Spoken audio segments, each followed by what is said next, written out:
Un millionnaire a abandonné son père âgé la nuit de Noël. Quelques jours plus tard, il était sous le choc lorsqu'il a appris ce qui était arrivé à son père. Avant de commencer l'histoire, n'oubliez pas de laisser un like et de vous abonner à la chaîne pour voir plus d'histoires comme celle-ci. Dans la petite maison du quartier historique de Santa Fe, Matthew Vargas arrangeait soigneusement sa petite table de prière.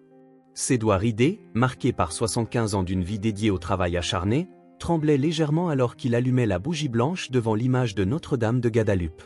L'odeur de la cire fondue se mêlait à l'arôme des tamales que son voisin, Donna Rosa Martinez, avait préparé plus tôt dans la journée.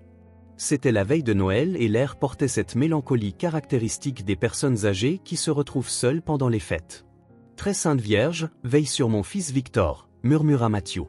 Ces mots, chargés d'un mélange de fierté et de tristesse, reflétaient qu'il avait réalisé tout ce dont il rêvait à New York, mais chaque jour il semblait plus distant. Cela faisait si longtemps qu'il ne venait pas me rendre visite.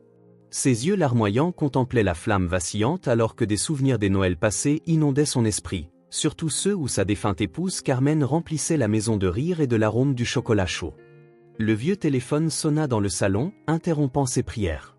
Matthew se leva avec difficulté, ses articulations protestant contre le mouvement brusque. C'était encore un appel de vente, ce qui arrive toujours aux moments les plus inopportuns. En essayant poliment de mettre fin à la conversation, ses yeux parcouraient distraitement les photographies sur le mur, témoins d'une vie entière culminant avec la graduation de Victor et l'inauguration de sa première entreprise. « Non, madame, je ne suis pas intéressé par un changement de forfait téléphonique », expliqua-t-il patiemment. Lorsqu'une odeur différente commença à envahir ses sens, quelque chose au-delà de la cire fondue, quelque chose qui fit battre son cœur instantanément, il dit brusquement. « Je dois raccrocher », posant le téléphone de côté. L'odeur de fumée était maintenant indiscernable. En revenant précipitamment à son hôtel de fortune, Matthew sentit son sang se glacer. La bougie avait basculé et les flammes consumaient déjà avidement les rideaux en dentelle que Carmen avait cousus il y a tant d'années. Le feu se propageait à une vitesse alarmante, alimenté par le tissu sec et le vieux bois des murs. Ses mains tremblantes tentèrent en vain d'éteindre les flammes avec un torchon, mais ne firent qu'empirer la situation. À l'aide, sa voix étranglée de panique résonna dans la maison tandis que la fumée commençait à envahir l'environnement.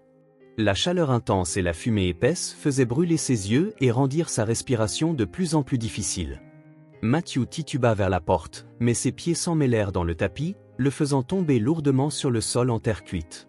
Les cris de Matthew atteignirent enfin les oreilles attentives de Donna Rosa, qui lâcha immédiatement ses tâches et courut dans la rue, alertant les autres voisins. « Dont Matthew est en danger, la maison est en feu ». Sa voix perçante fendit l'air nocturne mexicain alors que les flammes commençaient à projeter des lueurs des fenêtres de la petite résidence. En quelques minutes, une petite foule s'était formée devant la maison. Martin Flore, le jeune mécanicien de l'atelier d'Axe en Grave-Côté, n'hésita pas à forcer la porte et trouva Matthew encore conscient mais toussant violemment, allongé sur le sol du salon. Avec l'aide d'autres voisins, il parvint à sortir l'homme âgé de la maison en flammes, tandis que quelqu'un avait déjà appelé les pompiers et une ambulance. « Ma maison, mes souvenirs », murmura Matthew entre des quintes de toux, regardant impuissant les flammes consumer des décennies de souvenirs. Donna Rosa tenait sa main, essayant de le réconforter alors que les sirènes commençaient à retentir au loin. « Calme-toi, Don Matthew, l'important c'est que tu sois vivant. Nous appellerons ton fils Victor. » La sonnerie des sirènes se mêlait au murmure de la foule rassemblée dans la rue tandis que les pompiers combattaient les flammes dévorant la petite maison de Matthew Vargas.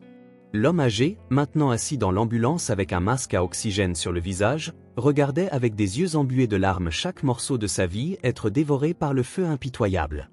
Donna Rosa, toujours à ses côtés, tenta en vain de contacter Victor via le numéro de téléphone que Matthew portait toujours, écrit dans son portefeuille. « Le téléphone va directement à la messagerie », dit-elle frustrée, tandis que les ambulanciers insistaient pour que Matthew soit transporté à l'hôpital pour une évaluation plus détaillée. « Peut-être qu'il est en réunion importante », justifia Matthew, sa voix faible et ponctuée de toux. Au fond, cependant, son cœur se serrait face à l'absence de son fils. Même à un moment aussi critique, les souvenirs des Noëls passés, quand Victor n'était qu'un garçon courant dans la maison avec sa nouvelle présence, semblaient appartenir à une autre vie. Les mots durs de son fils frappèrent le cœur déjà fragile de Matthew, tandis que les médecins avaient confirmé qu'il devrait rester sous observation pendant au moins 48 heures. La réalité de sa situation pesait encore plus lourdement sur lui. Il n'avait plus de maison à retourner et la plupart de ses économies avaient été investies dans de récentes rénovations de la propriété, y compris une nouvelle couche de peinture qu'il avait faite dans l'intention d'accueillir son fils pour Noël. « Et maintenant? Où iras-tu, monsieur ?» demanda Victor. Après un long soupir d'impatience, Matthew sentit des larmes rouler silencieusement sur son visage ridé alors que la perfusion coulait monotone à son côté. « Je ne sais pas, mon fils. Peut-être que Donna Rosa pourrait m'héberger quelques jours jusqu'à ce que... » Sa voix s'affaiblit, interrompue par une autre quinte de tout qui lui faisait mal à la poitrine. Le silence de l'autre côté de la ligne était assourdissant. Matthew pouvait pratiquement visualiser son fils dans son bureau luxueux à New York, déchiré entre l'obligation filiale et l'inconvénient que représentait la situation. Finalement, Victor parla, son ton désormais forcé et contrôlé. « Papa, je ne pense pas qu'il y ait une autre solution. Tu devras venir ici, rester avec moi jusqu'à ce que nous réglions cette situation. Elisabeth et moi avons beaucoup d'espace dans le manoir et tu as besoin de soins maintenant. » Au fur et à mesure que la nuit avançait à l'hôpital municipal de Santa Fe, Matthew faisait face à une tempête d'émotions conflictuelles dans son lit d'hôpital. La proposition de Victor de déménager temporairement dans son manoir à New York flottait dans l'air comme un nuage chargé prêt à éclater. Les médecins allaient et venaient de la chambre, vérifiant ses signes vitaux et ajustant ses médicaments, mais son esprit était loin, perdu entre des souvenirs douloureux et des appréhensions concernant l'avenir incertain qui l'attendait. « Je vais envoyer un chauffeur pour te récupérer demain », déclara Victor d'une voix prenant ce ton d'affaire que Matthew détestait tant, le même qu'il utilisait pour négocier avec ses employés. « Dès que tu seras sorti, il t'amènera directement ici. J'ai déjà parlé à Elisabeth et elle prépare l'une des chambres d'amis. » L'homme âgé serra la feuille d'hôpital entre ses doigts, se sentant plus comme une marchandise en transit qu'un père accueilli par son fils en période de besoin. Rosa, qui était restée à l'hôpital même après la fin des heures de visite grâce à la compassion des infirmières, tenait la main de Matthew alors qu'il exposait les plans. « Don Matthew », commença-t-elle hésitante, ses yeux sombres révélant une véritable inquiétude, « es-tu sûr de vouloir partir? Tu peux rester chez moi jusqu'à ce que nous reconstruisions la tienne. Nous sommes voisins depuis tant d'années. » Matthew l'interrompit avec un sourire triste, serrant doucement sa main. « Je ne peux pas être un fardeau pour toi, Rosa. D'ailleurs, peut-être que c'est une opportunité de me reconnecter avec mon fils. » Les mots sonnaient creux même à ses propres oreilles, résonnant dans la chambre silencieuse comme des promesses qu'il savait difficilement seront tenues. À l'aube, les premiers rayons de soleil commençaient à percer à travers la fenêtre de l'hôpital. Matthew était submergé par un sentiment grandissant de malaise. Il se souvenait du dernier Noël qu'il avait passé chez Victor, il y a 2 ans, et de la façon dont Elisabeth le regardait par-dessus ses lunettes de créateur, comme s'il était une tache sur son tapis persan importé. « Ta chambre est déjà en préparation », lui avait dit Victor dans son dernier message envoyé par l'intermédiaire de sa secrétaire, comme si ce n'était qu'un autre élément de son calendrier d'entreprise. Matthew remarqua que son fils n'avait même pas demandé des nouvelles de son état de santé ou s'il avait besoin de quelque chose de spécifique. C'était comme si toute la situation n'était qu'un autre problème d'affaires à résoudre, une autre cellule dans son tableau quotidien des tâches à accomplir. Alors que le soleil levant peignait le ciel de Santa Fe de nuances d'orange et de rose, Matthew ressentit une oppression dans sa poitrine qui n'avait rien à voir avec l'inhalation de fumée. Le chauffeur arriverait dans quelques heures et avec lui viendrait la perspective de laisser derrière lui non seulement les cendres de sa maison, mais aussi la liberté et la dignité qu'il avait construite dans sa vie simple dans ce quartier traditionnel. L'infirmière entra dans la chambre en apportant les médicaments du matin et trouva Matthew assis sur le lit, regardant par la fenêtre. Dans la rue, une grande famille arrivait pour des visites dans la pièce suivante. Parents, enfants et petits-enfants, tous portant des sacs de fruits et des sourires sincères sur leurs visages. Le contraste avec sa propre situation faisait plus que souffrir son cœur. Qu'est-ce qu'il attendait réellement au manoir de Victor? Quel genre d'accueil recevrait-il d'une famille qu'il avait traitée comme à peine plus qu'une obligation sociale pendant si longtemps? À l'approche de l'heure de sa sortie et avec elle l'arrivée du chauffeur envoyé par Victor, une question lugubre commença à résonner dans l'esprit de Matthew, se mêlant au bourdonnement constant des équipements de l'hôpital. Le manoir de son fils serait-il un refuge ou une prison dorée? La réponse qu'il redoutait commencerait à se révéler bien plus tôt qu'il ne l'aurait souhaité, et quelque chose dans son cœur lui disait que ce ne serait rien de ce qu'il avait prévu ou voulu pour ses dernières années de vie. La voiture noire luxueuse traversa les portes imposantes du manoir des Vargas, situé dans le quartier le plus exclusif de New York. Matthew, portant encore les vêtements simples que Donna Rosa avait apportés à l'hôpital, se sentait complètement déplacée en observant les jardins méticuleusement entretenus et la fontaine de marbre qui décorait l'entrée principale. Ses mains calleuses tenaient nerveusement la petite valise avec les quelques affaires ayant survécu à l'incendie, tandis que le chauffeur, qui n'avait échangé pas plus de 2 mots pendant tout le trajet, se gara près du grand escalier à la porte du manoir. Victor et Elisabeth attendaient son arrivée. Son fils, impeccable dans son costume italien, vérifiait impatiemment sa montre en or tandis que sa belle-fille arborait un sourire radieux qui n'atteignait pas ses yeux froids et âgés. Matthew observa avec une douleur au cœur comment Elisabeth ajustait rapidement sa posture et son expression lorsqu'elle le voyait, se transformant instantanément en la parfaite belle-fille. « Cher beau-père » s'exclama-t-elle en descendant précipitamment les marches en marbre, « nous étions tellement inquiets, quelle terrible tragédie !» L'étreinte d'Elisabeth était aussi superficielle et froide que le décor minimaliste qui prédominait dans le manoir. Matthew pouvait sentir la tension dans son corps alors qu'elle le conduisait, ses ongles parfaitement manucurés s'enfonçant légèrement dans son bras. « Victor, mon amour, je dois montrer à ton père la chambre que j'ai si aimablement préparée. Peux-tu gérer cet appel important en attendant ?» Sa voix mélodieuse dissimulait une urgence que Matthew ne manqua pas de remarquer. Victor vérifia de nouveau sa montre et hocha la tête distraitement. « Bien sûr, papa. Nous en parlerons plus tard. J'ai une conférence vidéo importante avec des investisseurs dans 10 minutes. » Sans attendre de réponse, il fit demi-tour et disparut dans le couloir, laissant Matthew seul avec Elisabeth. Son sourire commença à faner dès que les pas de Victor s'éloignèrent, semblant se flétrir comme une fleur exposée à une chaleur excessive. « Clarifions certaines choses, espèce de vieille chenille », grogna Elisabeth en fermant violemment la porte. « Même un vieux inutile comme toi peut comprendre des ordres simples, il semble. Garde cette bouche à fessée fermée ou bien tu pourras pourrir dans une maison de retraite publique où ils laissent les personnes âgées mourir seules sur le sol. Et si tu oses te plaindre à Victor, je te jure que je te ferai vivre un enfer de terre jusqu'à ce que tu supplies de revenir dans ta maison incendiée. Je n'ai aucune patience pour les personnes âgées inutiles qui ne servent qu'à causer des problèmes et à sentir le moisi. Pour moi, vous devriez tous être isolés de la société. » Ses yeux étincelèrent de pure haine alors qu'elle expulsait pratiquement les mots. L'homme âgé s'assit lourdement sur le lit, ses jambes tremblant légèrement. La chambre, bien que spacieuse et luxueuse, semblait se rétrécir de minute en minute, les murs se refermant comme une cage dorée. Par la fenêtre, il pouvait voir le jardin immaculé en contrebas où les jardiniers travaillaient méthodiquement, aussi distants et inconscients de sa situation que les étoiles dans le ciel. Il murmura au portrait de sa défunte épouse, le seul objet personnel qu'il avait réussi à sauver du feu, « Que dois-je faire maintenant ?» La nuit tomba sur le manoir des Vargas comme un lourd manteau de solitude. Matthew resta assis près de la fenêtre de sa chambre, regardant les lumières de New York scintiller au loin, chacune lui rappelant à quel point il était éloigné de sa vie simple à Santa Fe.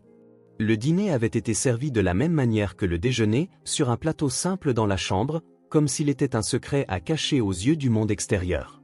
Le son des talons approchant dans le couloir fit battre son cœur plus vite. Elisabeth entra sans frapper, portant des papiers et arborant un sourire qui ne cachait pas sa véritable nature. « Cher beau-père, j'ai apporté des instructions écrites. Tu sais combien les personnes âgées peuvent être oublieuses, n'est-ce pas ?» Ces mots dégoulinèrent de venin alors qu'elle posait les papiers sur la commode. « Ce sont les règles de la maison. J'ai pris soin de les écrire en grosses lettres pour faciliter ta compréhension limitée. » Matthew se leva avec difficulté, ses articulations douloureuses protestant contre le mouvement. « Elisabeth, je suis le père de ton mari. » tenta-t-il de raisonner, sa voix trahissant l'insécurité qu'il ressentait. Le sourire qu'elle lui adressa était aussi glacial qu'un matin d'hiver. « Et je suis sa femme, espèce de vieille chenille dégoûtante. Pendant qu'il pourrit jour après jour avec ton odeur de médicaments moisis, je suis celle qui contrôle tout ici, sa vie, son argent, surtout, le destin des personnes âgées inutiles comme toi. Ne te fais pas d'illusions, tu n'es pas le bienvenu. Je préférerais nettoyer des toilettes que de regarder ton visage ridé tous les jours. À la première occasion, je m'assurerai que tu passes tes derniers jours misérables dans une maison de retraite publique où toutes les personnes âgées inutiles comme toi appartiennent. » À ce moment-là, des pas résonnèrent dans le couloir et Elisabeth se transforma à nouveau, son visage prenant une expression de douceur quand l'une des femmes de chambre passa. « Et n'oublie pas de prendre ton médicament, cher beau-père, » dit-elle bruyamment avant de murmurer menaçamment. « Demain, j'aurai des visiteurs importants pour la planification du dîner de charité. Je ne veux même pas voir ton ombre dans les couloirs. Compris ?» À ce moment-là, le téléphone de Matthew sonna. C'était Donna Rosa qui appelait pour savoir comment il allait. Avant qu'il ne puisse répondre, Elisabeth lui arracha l'appareil des mains. « Qui est cette vieille dame emmerdante qui appelle ici ?» cria Elisabeth violemment en arrachant le téléphone des mains tremblantes de Matthew. « Écoute ici, espèce de vieille inutilisée, je ne veux aucun de tes contacts avec ce tas de loques. Tu es déjà un fardeau que j'ai dû accepter dans ma maison, je ne tolérerai plus de vieilles personnes dégoûtantes essayant de communiquer avec toi. À partir de maintenant, tu es interdit d'utiliser le téléphone. Ton âge mental ne te le permet même plus. Si tu essaies de contacter quelqu'un, je jure que je jetterai tous tes médicaments à la poubelle et te laisserai agoniser de douleur jusqu'à ce que tu supplies de partir. Je ne laisserai pas un tas de vieilles chenilles ternir ma réputation. » L'homme âgé sentit ses jambes faiblir, ayant besoin de s'appuyer contre le mur pour éviter de tomber. « Ils sont mes amis, ma vie » tenta-t-il de raisonner, sa voix étranglée d'émotion. Elisabeth approcha, son parfum coûteux se mêlant à l'air de menace émanant d'elle. « Ta vie maintenant est ce que je la détermine. Tu es comme une tache sur un tapis perçant, impossible à enlever complètement mais possible à cacher des yeux des visiteurs. » Le son de la porte du garage indiqua le retour de Victor. Comme un tour de magie, Elisabeth se transforma à nouveau. « Dors bien, cher beau-père » s'exclama-t-elle bruyamment en se dirigeant vers la porte. Cependant, avant de partir, elle se retourna une dernière fois, ses yeux brillants d'une menace voilée. « Oh, et n'oublie pas que demain est le jour du nettoyage général dans le manoir. Ce serait dommage que quelque chose de précieux soit accidentellement cassé par des mains tremblantes et maladroites, n'est-ce pas ?» Encore une fois, Matthew regarda le portrait de Carmen, ses mains tremblant alors qu'il tenait le seul souvenir restant de sa vie antérieure. La solitude de la chambre semblait l'étouffer tandis que les voix de Victor et Elisabeth résonnaient au loin en bas. Elle jouait probablement son rôle de belle-fille dévouée et aimante une fois de plus. L'homme âgé marcha lentement jusqu'à la fenêtre, observant la nuit à New York. Quelque part là-bas, sa maison à Santa Fe était en ruine, tout comme sa dignité. À ce moment-là, une larme coula sur son visage alors qu'une question terrifiante résonnait dans son esprit. Combien de temps pourra-t-il survivre dans cette prison dorée sous le joug cruel d'une femme qui semblait déterminée à transformer ses dernières années de vie en cauchemar? Et pire encore, son propre fils verrait-il un jour le vrai visage de la femme qu'il avait épousée? Il était presque minuit au manoir des Vargas lorsque Matthew, incapable de dormir à cause des inquiétudes qui le consumaient, décida de risquer une promenade silencieuse dans les couloirs. Le son de voix élevées venant du bureau de Victor attira son attention. Son fils et Elisabeth se disputaient sur un ton exalté, apparemment oubliant leur tardive. En approchant prudemment de la porte légèrement ouverte, Matthew réalisa que la dispute concernait la situation financière de l'entreprise. « Qu'est-ce que tu veux dire par là? Nous sommes au bord de la faillite. » La voix de Victor semblait désespérée, quelque chose que Matthew n'avait jamais entendu auparavant. « C'est impossible, il y a 6 mois, nous avions les meilleurs résultats de l'histoire de l'entreprise. » Le bruit de papier jeté sur la table résonna dans la pièce, suivi du tintement d'un verre se remplissant, probablement de whisky, une habitude que Victor avait développée en moment de stress. Elisabeth maintenait un ton étonnamment calme, presque calculateur. « Mon amour, tu dois te calmer. Laisse-moi m'occuper des finances comme je l'ai toujours fait. J'ai tout sous contrôle. » Ces mots ressemblaient à du miel empoisonné et Matthew, même sans voir son visage, pouvait imaginer le faux sourire qu'elle exhibait habituellement. La dispute fut interrompue par la sonnerie de son téléphone portable et elle s'éloigna pour répondre, laissant la porte grande ouverte. Matthew profita de l'occasion pour observer son fils maintenant seul dans le bureau. Victor semblait avoir vieilli de 10 ans du jour au lendemain, ses cheveux parfaitement alignés maintenant en désordre après avoir nerveusement passé ses mains à travers. Sur le bureau, des dizaines de documents financiers étaient éparpillés et l'homme âgé remarqua quelque chose qui attira son attention. Plusieurs virements bancaires vers des comptes inconnus, tous signés par Elisabeth. Le son des talons d'Elisabeth revenant fit rapidement se retirer Matthew dans l'ombre du couloir. « C'était la comptable » annonça-t-elle en revenant. « Nous devons faire quelques ajustements supplémentaires au compte de l'entreprise. » Le ton de sa voix avait changé, prenant cette qualité manipulatrice que Matthew connaissait si bien. « J'aurais besoin que tu signes quelques documents demain sans poser de questions. Fais-moi confiance, ma chérie. » Alors que le couple continuait leur dispute, Matthew remarqua une enveloppe posée sur le sol près de la porte, probablement tombée pendant le moment exalté de Victor. Avec des mains tremblantes, il parvint à la ramasser sans se faire remarquer et retourna silencieusement dans sa chambre. Son cœur battait si fort qu'il craignait d'être entendu par les autres résidents de la maison. Assis sur son lit sous la lumière tamisée de la lampe, Matthew examina le contenu de l'enveloppe. Ses yeux, fatigués par l'âge, s'agrandirent alors qu'il réalisait la gravité de ce qu'il avait entre les mains. Il s'agissait de relevés bancaires et de documents montrant clairement un plan élaboré de détournement de fonds. Elizabeth avait systématiquement transféré de grandes sommes vers des comptes offshore, déguisant les transactions en tant qu'investissement de l'entreprise. L'un des documents en particulier fit courir le sang de Matthew froid. Une procuration signée par Victor qui donnait à Elizabeth le plein pouvoir de gérer tous les comptes de l'entreprise. Son fils, aveuglé par la confiance en sa femme, lui avait confié un contrôle financier complet. « Mon Dieu, au ciel !» murmura Matthew, ses mains tremblant alors qu'il tenait les preuves de la trahison. « Elle a volé mon fils pendant des années. » Le bruit de pas dans le couloir fit que Matthew éteignit rapidement la lampe de chevet sous la porte. Il vit brièvement l'ombre de quelqu'un s'arrêter comme pour écouter. Son cœur faillit s'arrêter lorsque la poignée de la porte commença à tourner lentement.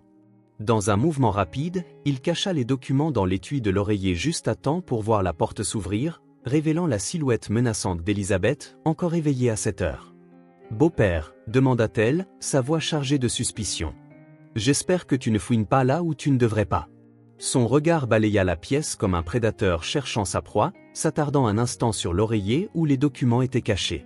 Matthew sentit une perle de sueur froide couler sur son front alors qu'il faisait face au regard perçant de sa belle-fille, sachant qu'il avait découvert un secret qui pourrait lui coûter bien plus que simplement sa place dans cette maison. Le lendemain matin, Matthew pouvait à peine toucher le petit déjeuner qui avait été laissé dans sa chambre. Les documents cachés dans l'étui de l'oreiller semblaient brûler dans sa conscience alors qu'il essayait de décider de la meilleure façon de révéler la vérité à Victor. Le poids de la découverte se mêlait à la peur de la représaille d'Elizabeth, créant un nœud dans son estomac qui rendait toute pensée de nourriture impossible. Le bruit des talons d'Elizabeth résonnant dans le couloir fit battre son cœur la chamade. La porte s'ouvrit sans avertissement et elle entra comme une tempête contenue, son visage masqué d'une fausse inquiétude, cherchant quelque chose. « Cher beau-père » demanda-t-elle avec désinvolture en fouillant les objets sur la commode. « Tu sais, c'est drôle, certains documents importants ont disparu du bureau la nuit dernière. Tu ne saurais rien à ce sujet, n'est-ce pas, espèce de vieil homme fouineur ?» Matthew sentit son sang se glacer dans ses veines, mais des années d'expérience l'aidèrent à garder son calme. « Je ne sais pas de quoi tu parles, Elizabeth. J'ai passé toute la nuit ici, comme tu l'as toi-même demandé. » Sa voix trembla légèrement alors qu'il la regardait s'approcher comme un serpent prêt à frapper, ses yeux froids comme de la glace fixés sur lui avec une intensité effrayante. « Mensonge » siffla-t-elle en se rapprochant encore plus. « Espèce de ver décrépit et dégoûtant » grogna-t-elle en lui serrant le bras fermement. « Je t'ai vu ramper dans le couloir la nuit dernière, fourrer ton nez ridé là où il ne devrait pas être. Tu penses vraiment qu'une créature inutile comme toi peut faire quelque chose contre moi ? Tu crois que quelqu'un croira à un vieil homme fou qui ne peut même pas contrôler sa propre vessie ?» Elle lui tordit violemment le bras, le faisant gémir de douleur. « Où sont les documents, Montra ? Dis-moi maintenant ou je te jure que je te ferai supplier de quitter cette vie dans cette maison de retraite publique où ils jettent les personnes âgées par terre pour pourrir seules. Ta vie est déjà un enfer parce que tu es encore en vie. Je peux la rendre bien pire, crois-moi. » La douleur physique éveilla en Matthew un courage qu'il ne savait pas qu'il possédait encore. Il se leva, faisant face à Elizabeth face à face pour la première fois. « Je sais tout, Elizabeth. Je sais tout sur le détournement de fonds, les comptes offshore, comment tu détruis la société de mon fils. Comment as-tu pu faire ça ? Il te fait confiance. » Les mots s'écoulèrent comme un torrent, des années de frustration accumulées trouvant enfin une issue. Le visage d'Elizabeth se transforma en un masque de pure fureur. « Espèce de vieille folle » cria-t-elle en attrapant Matthew par le col de sa chemise. « Qui penses-tu être ? Tu penses vraiment que Victor croira un vieil homme fou qui ne peut même pas s'occuper de sa propre maison sans la mettre le feu ? C'est moi qui contrôle tout ici, l'argent, la société, sa vie. Tu n'es qu'une nuisance que je dois tolérer. » La confrontation fut interrompue par le bruit de pas dans le couloir. En quelques secondes, Elizabeth transforma son expression, relâchant Matthew et forçant un sourire inquiet. « Cher beau-père, tu as l'air si pâle.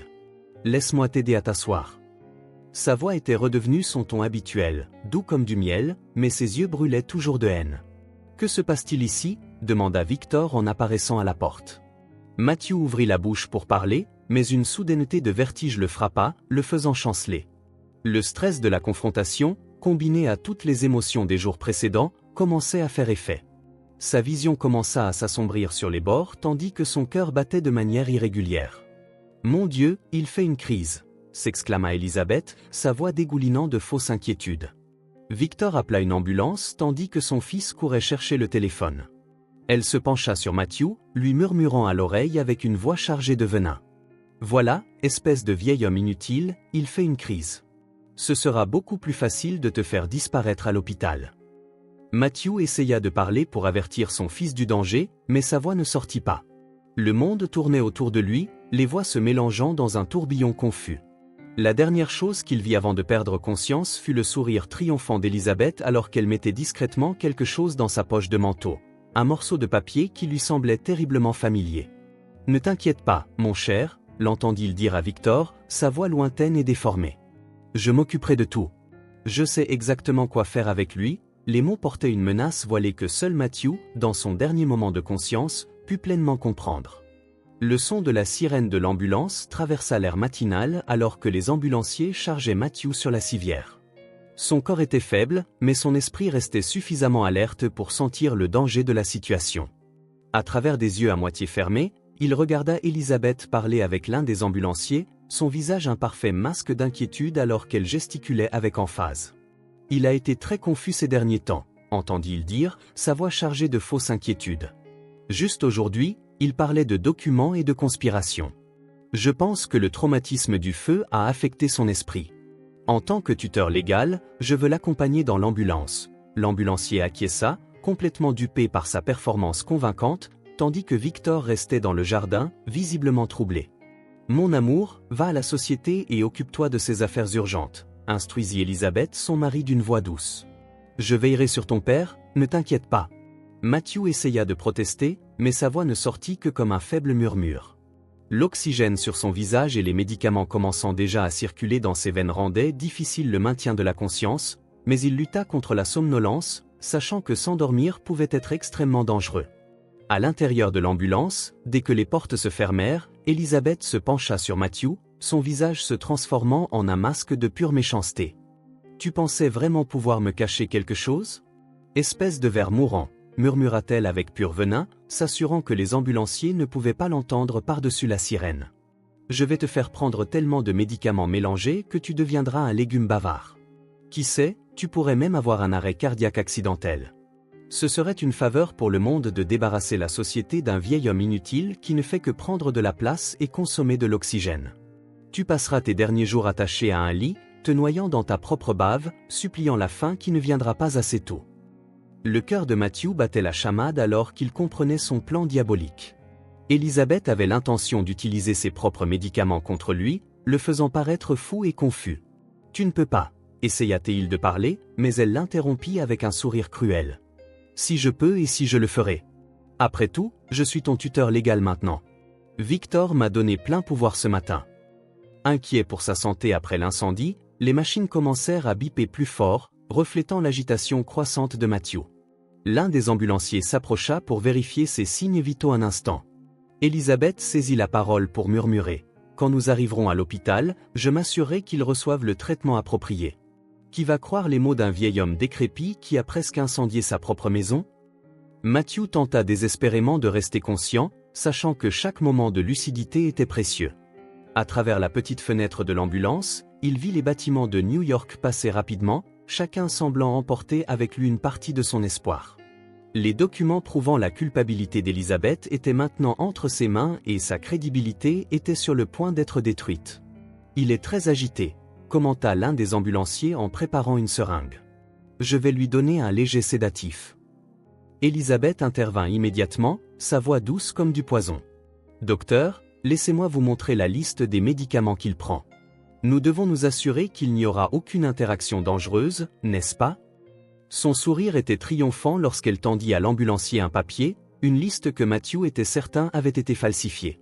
Les derniers mots que Matthew entendit avant que le sédatif ne commence à faire effet furent Elisabeth parlant au téléphone. « Bonjour docteur Martinez, c'est Elisabeth Vargas. Vous vous souvenez de notre conversation concernant l'admission à votre clinique privée ? Oui, nous aurons besoin de cette chambre spéciale dont nous avons discuté. Mon beau-père fait une grave dépression mentale.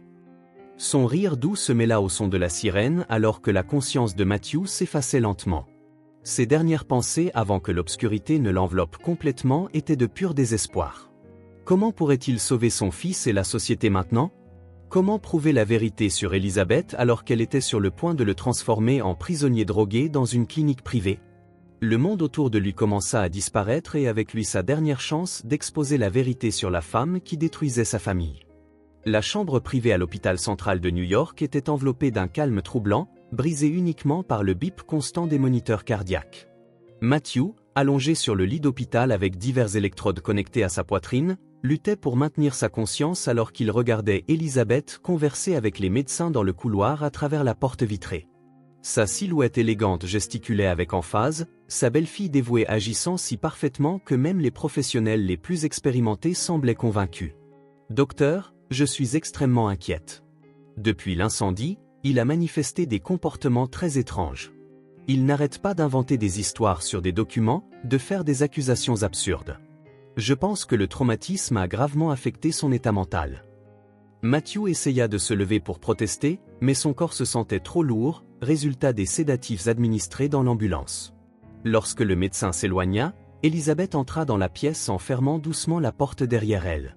Son sourire doux se transforma instantanément en une expression de pur mépris. « Alors, espèce de ver décrépit, dit-elle, peux-tu encore parler ou commences-tu à baver comme le vieil homme inutile que tu es ?» Elle ajusta la perfusion avec des mouvements brusques, faisant grimacer Matthew de douleur. « Chaque goutte de cette perfusion est chargée de quelque chose qui te fera paraître de plus en plus fou. » L'infirmière entra à ce moment-là pour vérifier les signes vitaux de Matthew, et Elizabeth reprit immédiatement sa performance. « Oh, infirmière, quelle bonne chose que vous soyez là. Mon cher beau-père est tellement agité. Je pense qu'il a encore une de ces crises de confusion. » Ses mots étaient doux, mais ses yeux fixés sur Matthew transmettaient une menace claire. L'infirmière, complètement dupée, hocha simplement la tête avec sympathie. Matthew rassembla toute sa force pour essayer de parler. « Mon fils, j'ai besoin de voir mon fils », parvint-il à murmurer, sa voix faible et rauque. Elizabeth intervint rapidement. « Tu ne te souviens pas? Victor était ici il y a moins d'une heure. » La confusion mentale s'aggrave. Ses ongles parfaitement manucurés s'enfoncèrent discrètement dans le bras de Matthew alors qu'elle prétendait l'ajuster dans son lit. « Il vaut mieux augmenter la sédation, tu ne penses pas, infirmière?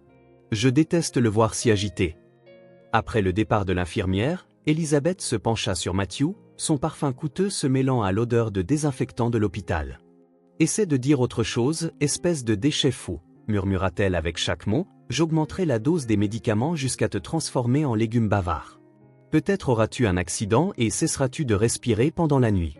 Ce serait une faveur pour le monde de débarrasser la société d'un autre vieil homme inutile. » Les moniteurs commencèrent à enregistrer une augmentation du rythme cardiaque de Matthew. La peur et la colère firent battre son cœur plus vite, mais cela ne servit qu'aux fins d'Elizabeth. « Infirmière, » appela-t-elle avec une fausse inquiétude, « il a une autre crise d'anxiété. Je pense que nous avons besoin de plus de sédatifs. » Sa voix semblait inquiète, mais ses yeux brillaient de satisfaction malveillante. « J'ai déjà arrangé les médicaments qu'il prenait à la maison, » continua Elizabeth. Lorsque l'infirmière revint avec un plateau de médicaments, y compris certains pour le contrôle émotionnel, elle tendit la tasse d'eau aux lèvres de Matthew, le forçant à avaler les pilules. « Voilà, très bien. Bientôt, tu seras tellement drogué que tu te souviendras à peine de ton propre nom. Fais juste attention à ne pas mettre le feu à l'hôpital aussi, » rit Elizabeth de sa propre cruauté. L'effet des médicaments ne tarda pas à se manifester. La vision de Matthew commença à devenir floue et ses pensées de plus en plus confuses. À travers le voile de confusion qui commençait à se former, il vit Elizabeth attraper son téléphone. « Victor, mon cher, j'ai besoin de te parler de ton père. Je pense que nous devons envisager d'autres alternatives de soins spécialisés. J'ai trouvé une excellente clinique privée, dit-elle. » Le 3e jour d'hospitalisation, Matthew réussit un moment de lucidité lorsqu'une nouvelle infirmière, inconnue des instructions d'Elizabeth, oublia d'administrer une des doses de médicaments. Ses pensées, bien que toujours brumeuses, commencèrent à se clarifier pour la première fois depuis son arrivée à l'hôpital. C'est alors qu'il entendit la voix de son fils dans le couloir parlant au médecin. « Papa » dit-il. Victor entra dans la chambre, son visage montrant une véritable inquiétude. Matthew réalisa que cela pourrait être sa seule chance. Fils, je dois te dire qu'Elisabeth est... Avant qu'il ne puisse terminer la phrase, le son strident des alarmes des équipements médicaux remplit la pièce.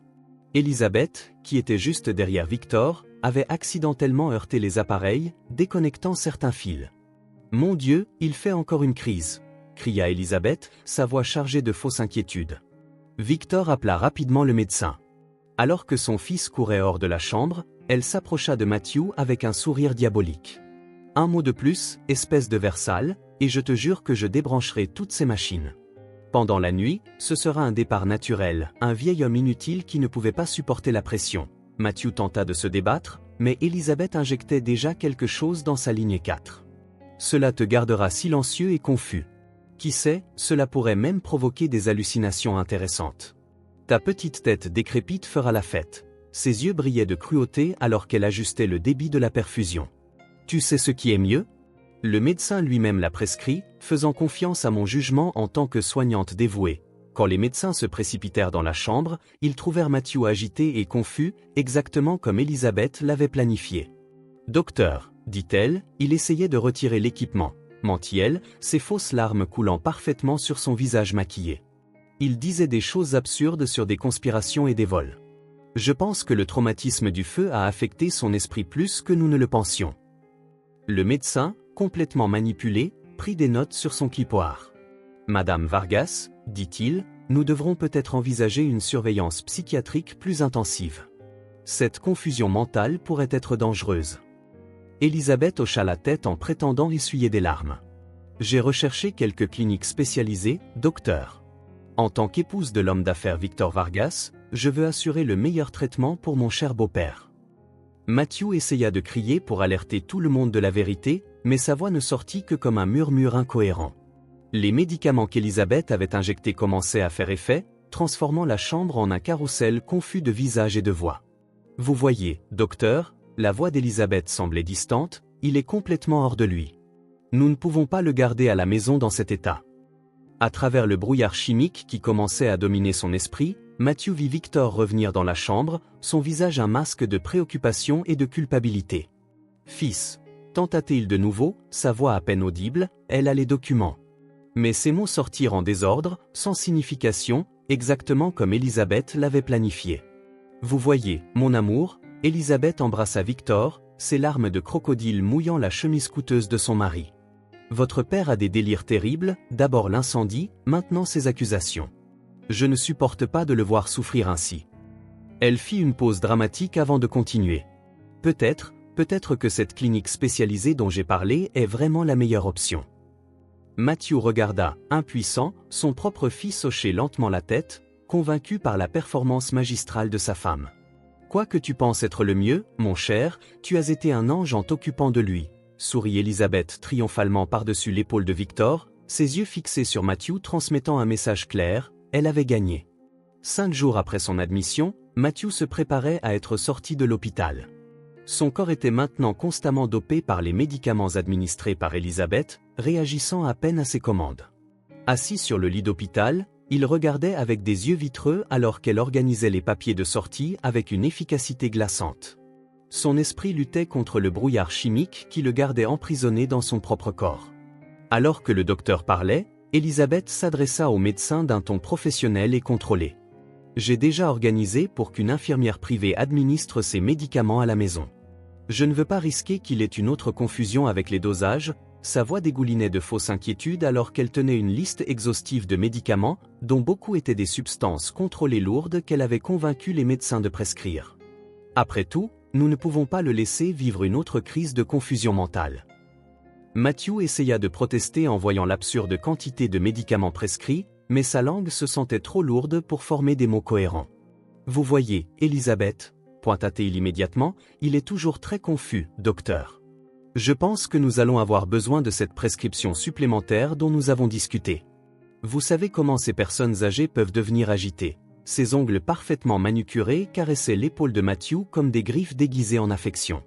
Après le départ du médecin, Elisabeth se pencha sur le lit, son parfum coûteux se mêlant à l'odeur de désinfectant. « Écoute attentivement, espèce de ver mourant, » murmura-t-elle avec pur venin dans la voix, « à partir de maintenant, tu vas vivre dans un monde de rêves chimiques. Chaque goutte de médicament que je mets dans ton corps est un pas de plus vers te transformer en un légume bavard. Et le meilleur, c'est que tout le monde pensera que c'est juste le vieillissement naturel qui fait son œuvre. Victor arriva à ce moment-là, apportant un tout nouveau fauteuil roulant. « J'ai acheté le meilleur que j'ai pu trouver, papa », dit-il, clairement fier de son choix, malgré le regard de panique évident dans les yeux vitreux de Matthew. Elisabeth insista, « Nous avions besoin d'un modèle haut de gamme pour ton confort, mon chéri. Ton père mérite tout le confort possible dans ses derniers moments de lucidité. » Sur le chemin du retour, Matthew regardait la ville à travers la fenêtre de la voiture, se sentant comme un prisonnier conduit à sa cellule. Elisabeth poursuivait sa performance impeccable sur le siège avant, discutant des préparatifs qu'elle avait faits avec Victor. « J'ai transformé sa chambre en une zone de soins spécialisée complète, se vanta-t-elle. J'ai même installé des caméras de sécurité pour le surveiller 24 heures sur 24. Nous ne pouvons pas risquer qu'il ait un autre accident. » À leur arrivée au manoir, une infirmière en uniforme les attendait à l'entrée. Matthew remarqua immédiatement quelque chose de sinistre dans son regard, le même genre de cruauté froide qu'il avait vu dans les yeux d'Elisabeth. « Voici l'infirmière Ramirez », présenta Elisabeth. « Elle a une vaste expérience avec les patients difficiles. Elle aidera à administrer tes médicaments et à s'assurer que tu restes calme et contrôlé. » Lorsque Victor s'éloigna pour prendre un appel de travail, Elisabeth et l'infirmière échangèrent des regards complices. « Souviens-toi de mes instructions », murmura Elisabeth à l'infirmière. « Je veux qu'il soit tellement dopé qu'il ne puisse même pas se souvenir de son propre nom. S'il essaie de dire quelque chose de cohérent, double la dose. S'il persiste, triple-la. Compris ?» Matthew sentit un frisson de terreur parcourir son échine alors que l'infirmière acquiesçait avec un sourire sinistre.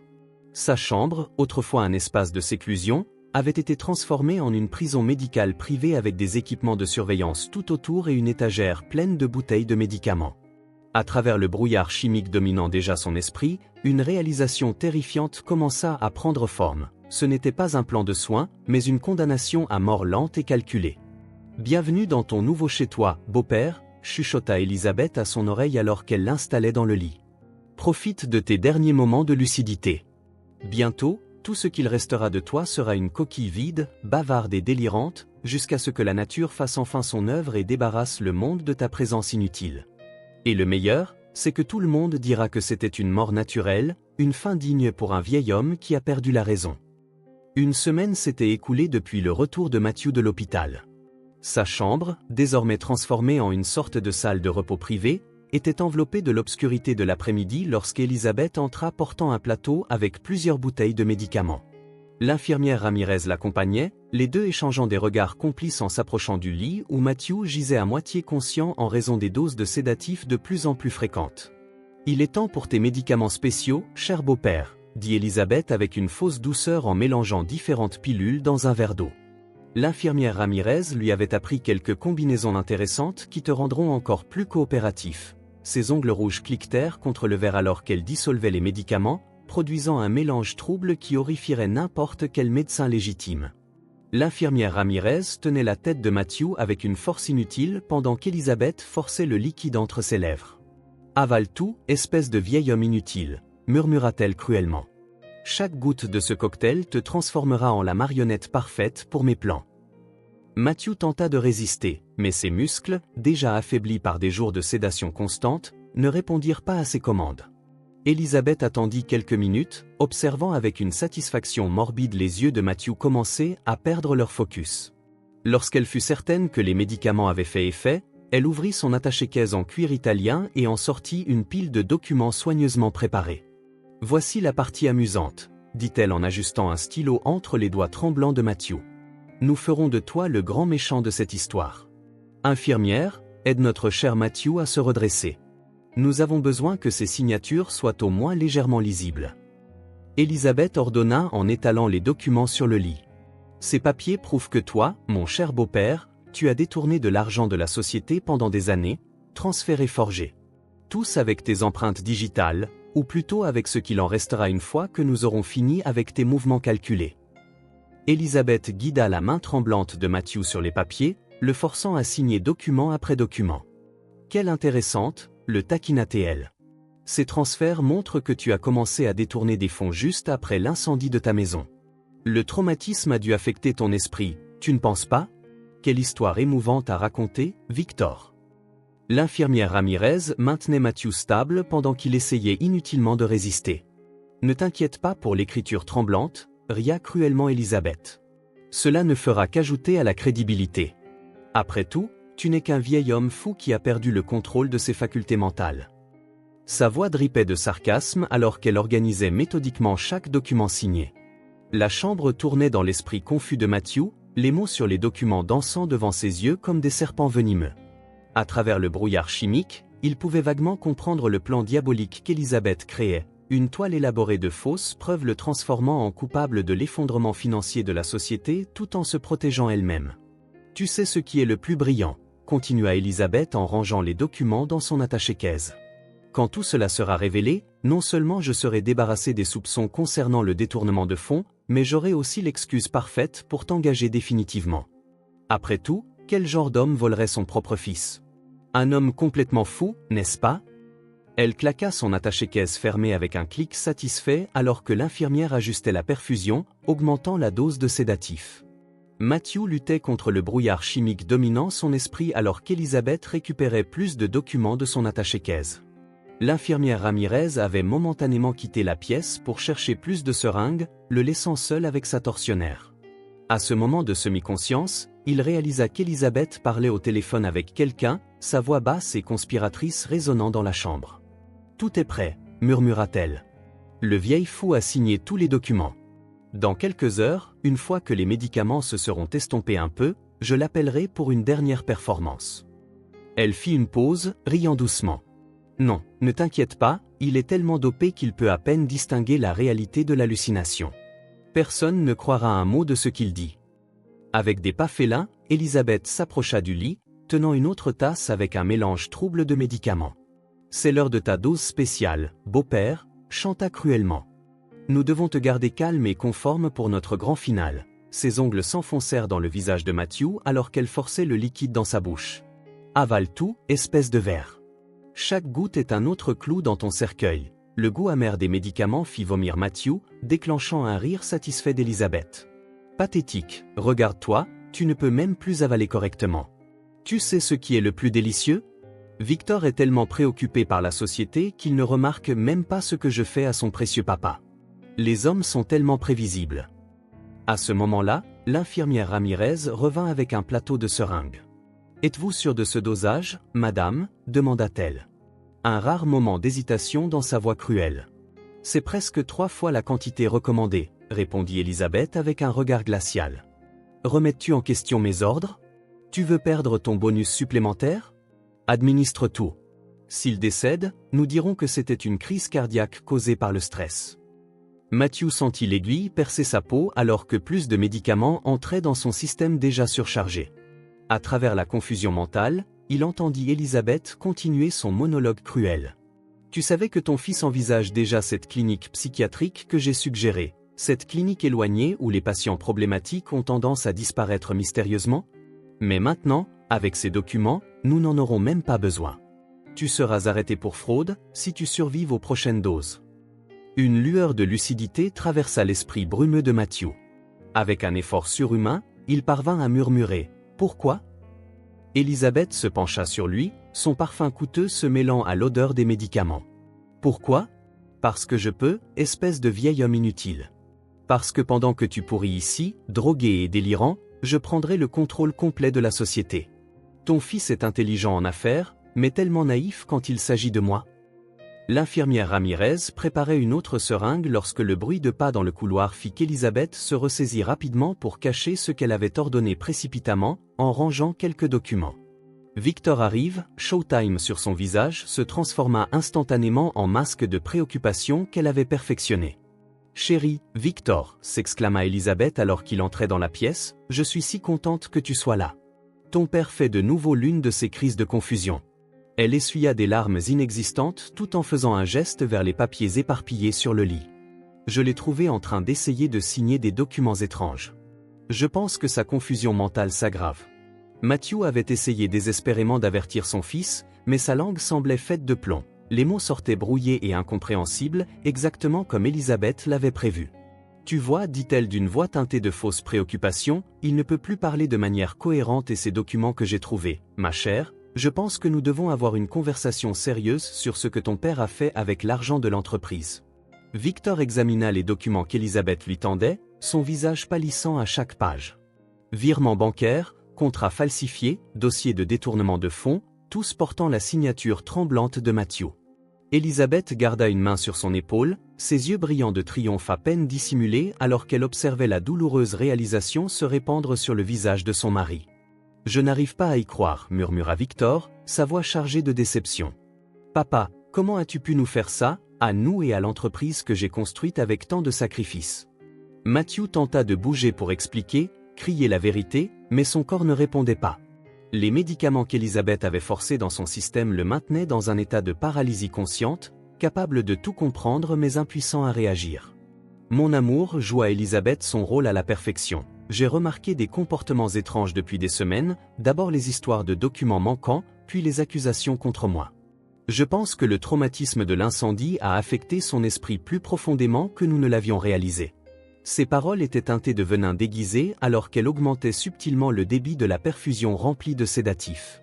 L'infirmière Ramirez, jouant son rôle dans la mascarade diabolique, s'approcha avec une autre seringue. « Il devient trop agité, madame. Je pense qu'il est préférable d'administrer ce médicament que vous avez mis de côté. » Matthew regarda, terrifié, alors que davantage de médicaments étaient injectés dans ses veines. Son esprit criait silencieusement, piégé dans un corps qui ne lui appartenait plus. « Les auditeurs ont confirmé mes soupçons, poursuivit Elisabeth, sa voix prenant désormais un ton plus professionnel. Toutes les transactions suspectes ont commencé juste après l'incendie. C'est comme s'il avait complètement perdu la raison. » Elle fit une pause dramatique, laissant les mots s'enfoncer profondément dans l'esprit troublé de Victor. L'entreprise est au bord de la faillite à cause de ces détournements de fonds de Matthew. Victor pouvait voir, à travers sa vision floue, les larmes commençaient à se former dans les yeux de son fils. Chaque goutte était une victoire pour Elisabeth, chaque moment de douleur une confirmation que son plan diabolique fonctionnait parfaitement. « Chérie, murmura-t-elle en embrassant Victor, je sais que c'est difficile, mais nous devons prendre une décision. Il a besoin d'aide professionnelle. » L'infirmière Ramirez, saisissant la file d'attente, commenta de manière décontractée que la clinique privée que Victor avait mentionnée disposait d'une excellente unité de sécurité maximale pour les patients qui représentent un risque pour eux-mêmes et pour les autres. Ces mots tombèrent comme des pierres dans le silence de la pièce alors qu'elle préparait une autre dose de médicaments. Victor se libéra de l'étreinte d'Elisabeth et s'approcha du lit, ses yeux autrefois remplis d'amour et de respect débordant désormais de déception et de douleur. « Comment as-tu pu, papa, après tout ce que j'ai fait pour toi ?» Matthew rassembla ses dernières forces, essayant de former des mots avec des lèvres engourdies. « Fils, elle ment mais c'était inutile. » Sa voix sortit comme un gémissement incohérent. « Tu vois, Elisabeth en profita instantanément. Il ne peut même plus former des phrases complètes, la démence progresse rapidement. » Elle fit un geste discret vers l'infirmière qui augmenta immédiatement le débit de la perfusion. « Demain, j'organiserai son admission. Nous ne pouvons pas risquer qu'il cause plus de dégâts à l'entreprise ou à lui-même. » Le monde de Matthew commençait à s'assombrir sur les bords. Les médicaments surmontant finalement sa dernière résistance, la dernière chose qu'il vit fut Elisabeth remettant les documents dans son porte-documents en cuir, un sourire victorieux jouant sur ses lèvres peintes. « Ne t'inquiète pas, beau-père, murmura-t-elle à son oreille alors que Victor tournait le dos. Bientôt, tu auras une nouvelle maison où les vieux hommes problématiques comme toi seront gardés bien au chaud et silencieux. » Les derniers mots d'Elisabeth résonnèrent dans l'esprit de plus en plus confus de Matthew alors que l'obscurité l'enveloppait. « Infirmière, préparez une dose supplémentaire pour ce soir. Demain sera un jour très important et nous devons nous assurer que notre cher patient soit présentable pour son transfert. » Le sourire sur son visage était celui d'un prédateur qui avait enfin coincé sa proie, sachant que la victoire était complète et irrévocable. Le manoir des Vargas était décoré pour Noël, avec des lumières colorées et des ornements brillants contrastant avec l'obscurité tombante dans la chambre de Matthew. C'était la veille de Noël et le son lointain de Douce Nuit, venant de la rue, ne faisait qu'accentuer l'amertume de la scène qui se déroulait. Elisabeth, vêtue d'une élégante robe de soirée rouge, faisait sa valise avec de vieux vêtements de Matthew tandis que l'infirmière Ramirez préparait une autre dose de médicaments. « Tu sais ce qui est le plus délicieux, vieux homme inutile, murmura Elisabeth en pliant négligemment quelques chemises usées, j'ai une place vacante à la clinique, précisément aujourd'hui, la veille de Noël. N'est-ce pas parfait ? Pendant que tout le monde célèbre la naissance de l'enfant Jésus, tu seras aussi rené en tant que végétal dans un lit de maison de retraite. Son rire résonna dans la pièce comme une cloche funéraire alors qu'elle jetait quelques affaires personnelles de Matthew dans un sac en plastique. L'infirmière Ramirez s'approcha avec la seringue, un sourire cruel sur les lèvres. Ceci est une dose spéciale pour la nuit sainte, commenta-t-elle en injectant le liquide dans la lignée 4. Cela gardera notre cher patient calme pendant le transfert. Après tout, nous ne voudrions pas qu'il gâche l'esprit de Noël avec ses histoires folles de détournement de fonds, n'est-ce pas? Matthew, semi-conscient dans son lit, pouvait entendre le son des enfants chantant des chants de Noël dans la rue. Des larmes silencieuses coulaient sur son visage ridé alors qu'il se souvenait des Noëls passés, quand Victor était encore petit et courait pour ouvrir ses cadeaux. Maintenant, son propre fils l'abandonnerait une nuit qui devrait être dédiée à l'unité familiale. Fils, essaya-t-il de marmonner, mais sa voix n'était qu'un souffle inaudible. Silence, silence, monstre, grogna Elisabeth en serrant son bras avec une force inutile. Victor est en bas, terminant la paperasse pour ton admission. J'ai réussi à le convaincre que c'était la seule date disponible à la clinique et une opportunité divine de débarrasser notre famille de ta présence nocive. Il est tellement furieux à propos de tes fraudes présumées qu'il n'a même pas questionné la date. Le bruit de pas dans le couloir fit qu'Elisabeth assumait rapidement son masque de préoccupation. Victor entra dans la pièce, son visage un masque de déception et de colère contenue. L'ambulance de la clinique est arrivée, annonça-t-il sèchement. Les ambulanciers viennent. Ses yeux évitaient délibérément le visage de son père comme s'il ne pouvait plus supporter de regarder celui qu'il croyait avoir trahi sa confiance. « Chérie, es-tu sûre de vouloir accompagner le transfert ?» demanda Elisabeth, sa voix mélodieuse teintée de fausse préoccupation. « C'est Noël, tu devrais être ici à célébrer avec notre famille. Laisse-moi m'occuper de tout. » Elle s'approcha de son mari et ajusta sa cravate avec des doigts calculateurs. « L'infirmière Ramirez peut venir avec moi. Ton père a déjà causé assez de problèmes pour notre famille. » Deux ambulanciers entrèrent dans la pièce poussant une civière.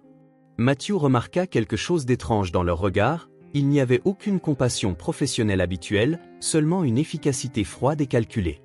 Plus tard, il comprendrait qu'ils étaient des employés de la clinique privée d'Elisabeth, formés pour gérer les patients problématiques sans poser de questions gênantes. « Je vous assure que votre père recevra tous les soins nécessaires, dit l'un des ambulanciers en échangeant un regard significatif avec Elisabeth. Notre clinique a des méthodes très efficaces pour traiter les patients dans son état. » La façon dont il soulignait le mot efficace fit frissonner Matthew intérieurement, comprenant que son destin serait bien pire qu'une simple maison de retraite. Les ambulanciers commencèrent à transférer Matthew sur la civière, leur mouvement brusque montrant un mépris total pour le confort de l'homme âgé. Le son des cloches de Noël résonnait à travers la fenêtre, une bande sonore cruelle pour le moment de l'abandon qui se déroulait. Elisabeth supervisait tout avec un éclat de satisfaction dans les yeux tandis que l'infirmière Ramirez rangeait les bouteilles de médicaments dans une mallette spéciale. « Fais attention à sa tête, avertit Elisabeth avec fausse préoccupation. Quand Matthew gémit de douleur, sa voix sirupeuse ne pouvait complètement cacher le plaisir qu'elle ressentait en voyant le vieil homme être retiré comme un objet indésirable. « Victor, mon cher, tu n'as pas besoin de voir cela. Pourquoi ne pas descendre et finir d'organiser notre festin de Noël ?» Cependant, Victor resta debout dans l'embrasure de la porte, son visage un masque d'émotions conflictuelles. « Comment as-tu pu, papa, après tout ce que j'ai fait pour toi ?» brisa-t-il finalement son silence, marmonnant. « Comment as-tu pu voler à ton propre fils la nuit où nous célébrons la naissance du Christ ? Je suis forcé de me débarrasser de mon propre père comme un criminel. » Ces mots étaient chargés de douleur profonde, alimentés par les mensonges méticuleusement plantés par Elisabeth. « Il ne peut même pas répondre, pauvre chose. » Elisabeth se moqua en ajustant sa robe festive rouge. Les délires et la confusion mentale l'ont complètement submergée, mais ne t'inquiète pas, chérie. La clinique a des méthodes très efficaces pour traiter les patients comme lui. Ses yeux brillaient de malveillance alors qu'elle regardait Matthew essayer futilement de former des mots avec ses lèvres engourdies. L'infirmière Ramirez saisit l'occasion pour administrer une autre injection au vieil homme. Cela le gardera calme pendant le transport, expliqua-t-elle avec un sourire complice à Elisabeth. Nous ne voulons pas qu'il cause d'embarras lors de la veille de Noël, n'est-ce pas? Le liquide froid s'infiltra dans les veines de Matthew, renforçant son sentiment d'impuissance. Les documents d'admission sont tous signés, informa l'un des ambulanciers en remettant un dossier à Elisabeth. Désormais, la clinique a pleine autorisation sur les traitements nécessaires. Le mot de traitement souligné de la sorte fit contorsionner Matthew intérieurement, comprenant le sort funeste qui l'attendait. Victor fit un pas en avant comme s'il voulait dire quelque chose de plus, mais Elisabeth intervint rapidement. « Chérie, il est temps que les invités arrivent pour le souper. Laisse-moi m'occuper de tout ici. » Elle embrassa son mari, ses ongles rouges caressant son dos comme des griffes déguisées. « Ton père a déjà causé assez de problèmes, concentrons-nous maintenant sur notre famille. » Alors que les ambulanciers se préparaient à emmener Matthew, une chorale d'enfants passa dans la rue, leurs voix angéliques chantant « Douce nuit ». Le contraste entre la musique sacrée et la scène cruelle qui se déroulait était déchirant. Des larmes silencieuses coulaient sur le visage de l'homme âgé alors qu'il voyait son fils lui tourner le dos et quitter la pièce sans un mot d'adieu. « Enfin, nous nous débarrasserons de cette nuisance, » murmura Elisabeth à l'infirmière. Dès que Victor partit, la clinique avait été instruite sur la manière de procéder. Dans quelques semaines, personne ne reconnaîtrait plus le vieux Matthew Vargas, il ne serait plus qu'un autre vieil homme confus, drogué et oublié dans une chambre d'isolement. Son rire se mêla au son des cloches de Noël, créant une symphonie maussade. L'ambulance attendait à l'entrée du manoir, ses feux rouges clignotant silencieusement contre les décorations de Noël.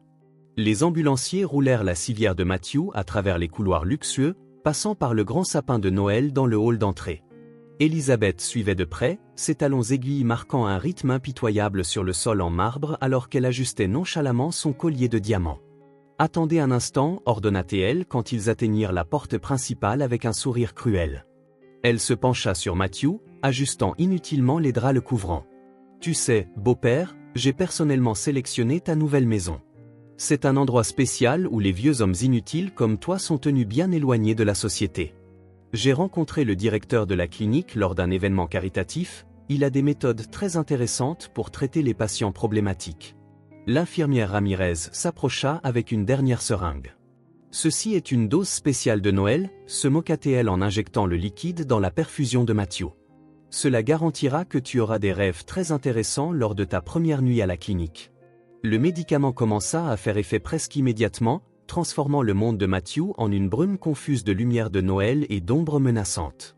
À l'extérieur, des familles passaient dans la rue avec des cadeaux et des paniers de Noël, complètement inconscientes du drame qui se déroulait. Matthew pouvait entendre des éclats de rire joyeux et des chants de Noël, des sons qui semblaient venir d'un autre monde, un monde auquel il n'appartenait plus. « Fils » tenta-t-il d'appeler une dernière fois, mais sa voix n'était plus qu'un murmure inaudible. « Ah, regarde, il essaie toujours de parler. » Elisabeth rit en ajustant sa robe de soirée. « Si pitoyable, mais ne t'inquiète pas, bientôt tu ne pourras même plus le faire. La clinique a un programme de traitement spécial ou intensif pour les cas comme le tien. Dans quelques semaines, tu ne seras plus qu'un autre vieil homme bavant dans un coin sombre, si tu survives au médicament spécial que j'ai arrangé. » Les ambulanciers commencèrent à lever la civière pour la charger dans l'ambulance lorsque Victor apparut soudainement à la porte.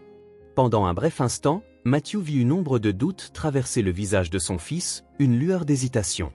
Elisabeth, sentant le danger, intervint rapidement. « Chérie, les invités arrivent. Laisse-moi m'occuper de tout. Ton père a causé assez de destruction dans nos vies. » « Est-ce vraiment la seule option ?» demanda Victor, sa voix trahissant une dernière parcelle de doute. Elisabeth entrelaça son bras avec le sien, ses ongles rouges s'enfonçant subtilement dans sa peau. « Chérie, après tout ce qu'il a fait à l'entreprise, l'argent qu'il a volé, pour son Noël, nous devrions penser à notre famille maintenant. La clinique s'occupera de lui comme il le mérite. » Alors que la civière était enfin chargée dans l'ambulance, Matthew regarda à travers sa vision floue tandis que son fils lui tournait le dos pour la dernière fois, retournant au manoir sans regarder en arrière. Elisabeth resta à la porte, savourant son moment de triomphe. « Joyeux Noël, beau-père » murmura-t-elle avec une satisfaction cruelle. « Profite de ta nouvelle vie. Je promets qu'elle sera inoubliable. » Les portes de l'ambulance se refermèrent avec un coup sourd scellant le destin de Matthew. À travers le verre embué, il vit le manoir s'éloigner, les lumières de Noël se brouillant en traînées colorées alors que le véhicule s'éloignait dans la nuit. Le son des cloches de l'église voisine retentit, douce nuit, une ultime ironie cruelle lors d'une nuit qui aurait dû être de l'amour et de l'unité familiale. L'infirmière Ramirez, qui était entrée dans l'ambulance avec lui, vérifiait une liste de médicaments avec l'un des ambulanciers. « Les instructions d'Elisabeth sont très spécifiques » commenta-t-elle avec un sourire sinistre. « Voici l'horaire des médicaments pour les prochains jours. Le directeur de la clinique m'a assuré qu'il suivra cela à la lettre. Dans quelques jours, le vieux Matthew Vargas ne sera plus qu'un lointain souvenir. Une semaine après l'admission de Matthew, Victor décida de rentrer chez lui plus tôt. Le poids de la culpabilité d'avoir abandonné son père la veille de Noël le consumait encore. Bien qu'il ait tenté de justifier ses actions avec les preuves des fraudes présumées, le manoir était silencieux à son arrivée et Elizabeth, qui ne s'y attendait pas si tôt, était dans son bureau privé au 2e étage. Victor se dirigea vers son propre bureau pour examiner quelques documents de l'entreprise lorsque, en décrochant le téléphone fixe pour passer un appel, il entendit des voix sur la ligne. Un problème dans le système avait croisé les lignes et la voix d'Elizabeth semblait claire à travers le combiné. « Tout est prêt pour les transferts, Martinez ? Je ne veux aucune piste qui pourrait me relier au compte aux îles Caïmans. » Le sang de Victor se glaça lorsqu'il reconnut le nom. Martinez était le comptable qu'il avait licencié il y a des mois sous suspicion d'irrégularité. La voix de l'homme répondit « Ne vous inquiétez pas, Madame Vargas. J'ai utilisé les documents que vous avez forcé votre beau-père à signer pour tout dissimuler. Personne ne découvrira que c'était vous qui avez détourné les millions de l'entreprise. Tout le monde croit que c'était ce vieil homme. » Victor sentit ses jambes faiblir, ayant besoin de s'appuyer sur le bureau pour ne pas tomber. Son esprit commença à reconstituer le puzzle, les signatures tremblantes de son père, le timing parfait de la vacance à la clinique précisément la veille de Noël, les médicaments administrés constamment, le calendrier des transferts coïncidant parfaitement avec le moment où ils avaient commencé à droguer le vieil homme. Elizabeth poursuivit, sa voix chargée de cruauté, les transferts de millions de dollars vers des comptes inconnus, les dossiers de corruption, plus inquiétant encore, les notes détaillées sur les doses de médicaments administrés à votre père. La confusion mentale a commencé précisément lorsqu'elle a pris en charge sa médication. Il réalisa, ressentant une vague de nausée, que le traumatisme de l'incendie avait été utilisé comme prétexte pour manipuler la situation. Entendant le son des talons dans le couloir, Victor minimisa rapidement les fenêtres de son ordinateur. Elizabeth entra dans son bureau, son faux sourire apparaissant désormais comme un masque grotesque aux yeux de son mari. « Chérie, je ne savais pas que tu reviendrais si tôt, dit-elle en s'approchant pour l'embrasser. Victor dut contenir un frisson de répulsion lorsqu'elle toucha son visage. « Je m'occupais simplement de certaines affaires de l'entreprise. Je suis venu seulement pour prendre quelques documents, répondit-il en gardant sa voix contrôlée alors qu'il copiait discrètement les fichiers compromettants sur une clé USB. Comment va mon père ? Demanda-t-il en observant attentivement sa réaction. Le sourire d'Elizabeth vacilla un instant. Mon amour, la clinique dit qu'il s'adapte bien au traitement. Tu sais, en cas de démence sévère comme la sienne, Victor sentit son sang bouillir en entendant plus de mensonges, mais il garda son calme. Il remarqua un dossier en cuir dans ses mains, le même qu'elle portait toujours lorsqu'elle visitait la clinique. Puis-je jeter un œil aux rapports médicaux ? Demanda-t-il en tendant la main. Sa réaction fut immédiate. Oh, je ne les ai pas avec moi en ce moment. J'ai tout classé après qu'Elizabeth soit partie. Victor continua son enquête frénétique. Chaque nouveau document qu'il trouvait ne faisait que confirmer l'horreur de la situation. Sur son téléphone, il rejoint l'enregistrement de la conversation téléphonique. Le vieil homme ne durera pas beaucoup plus longtemps à la clinique. La voix de sa femme disait « Ces médicaments spéciaux que j'ai arrangés le garantiront, ce sera une mort naturelle. Personne ne le questionnera, ce ne sera qu'une autre personne âgée qui n'a pas résisté au vieillissement. » Ses mains tremblaient de rage en appelant son avocat de confiance. « J'ai besoin que tu viennes ici immédiatement, murmura-t-il au téléphone. Et apporte cet enquêteur privé. Tu sais, j'ai découvert quelque chose de monstrueux. » En parlant, ses yeux se fixaient sur une photo de son père au mur, la dernière prise avant que tout ce cauchemar ne commence, quand Matthew souriait encore avec des yeux lucides et brillants. Le système de messagerie vocale de la clinique où son père avait été admis émit un rappel automatisé sur son téléphone portable. Rappel. Prochaine séance de traitement intensif pour le patient Matthew Vargas, prévue pour demain. Victor sentit un frisson parcourir son échine en se souvenant des paroles d'Elizabeth sur les accidents pratiques à la clinique. Il devait agir vite, la vie de son père en dépendait. Le bureau de Victor était plongé dans le crépuscule du soir lorsque son avocat et l'enquêteur privé arrivèrent. Lors d'une réunion intense d'1 heure, les preuves furent présentées, l'enregistrement téléphonique, les documents frauduleux, les dossiers médicaux. Chaque nouvelle révélation ne faisait que confirmer la monstruosité des crimes d'Elizabeth. « C'est bien plus grave qu'une fraude d'entreprise », déclara l'avocat en examinant les documents. « Nous parlons de tentative d'homicide par intoxication médicamenteuse, de falsification de documents, d'institution forcée. Votre femme pourrait faire face à des décennies de prison. » L'enquêteur ajouta, et d'après ce que j'ai découvert ces dernières minutes, la clinique a un historique suspect de décès de patients âgés. Nous devons agir rapidement. À ce moment-là, le téléphone de Victor vibra avec un message de la clinique. Confirmation de la procédure spéciale pour le patient Matthew Vargas demain à 6 heures. Victor sentit son sang se glacer en se souvenant des paroles d'Elisabeth sur les accidents pratiques à la clinique. Combien de temps avant qu'il puisse préparer les mandats légaux, demanda-t-il, sa voix tremblante d'urgence. L'avocat passa quelques appels rapides. Le juge de garde peut délivrer les mandats dans quelques heures, dit-il, mais il fut interrompu par le son des talons approchant le bureau.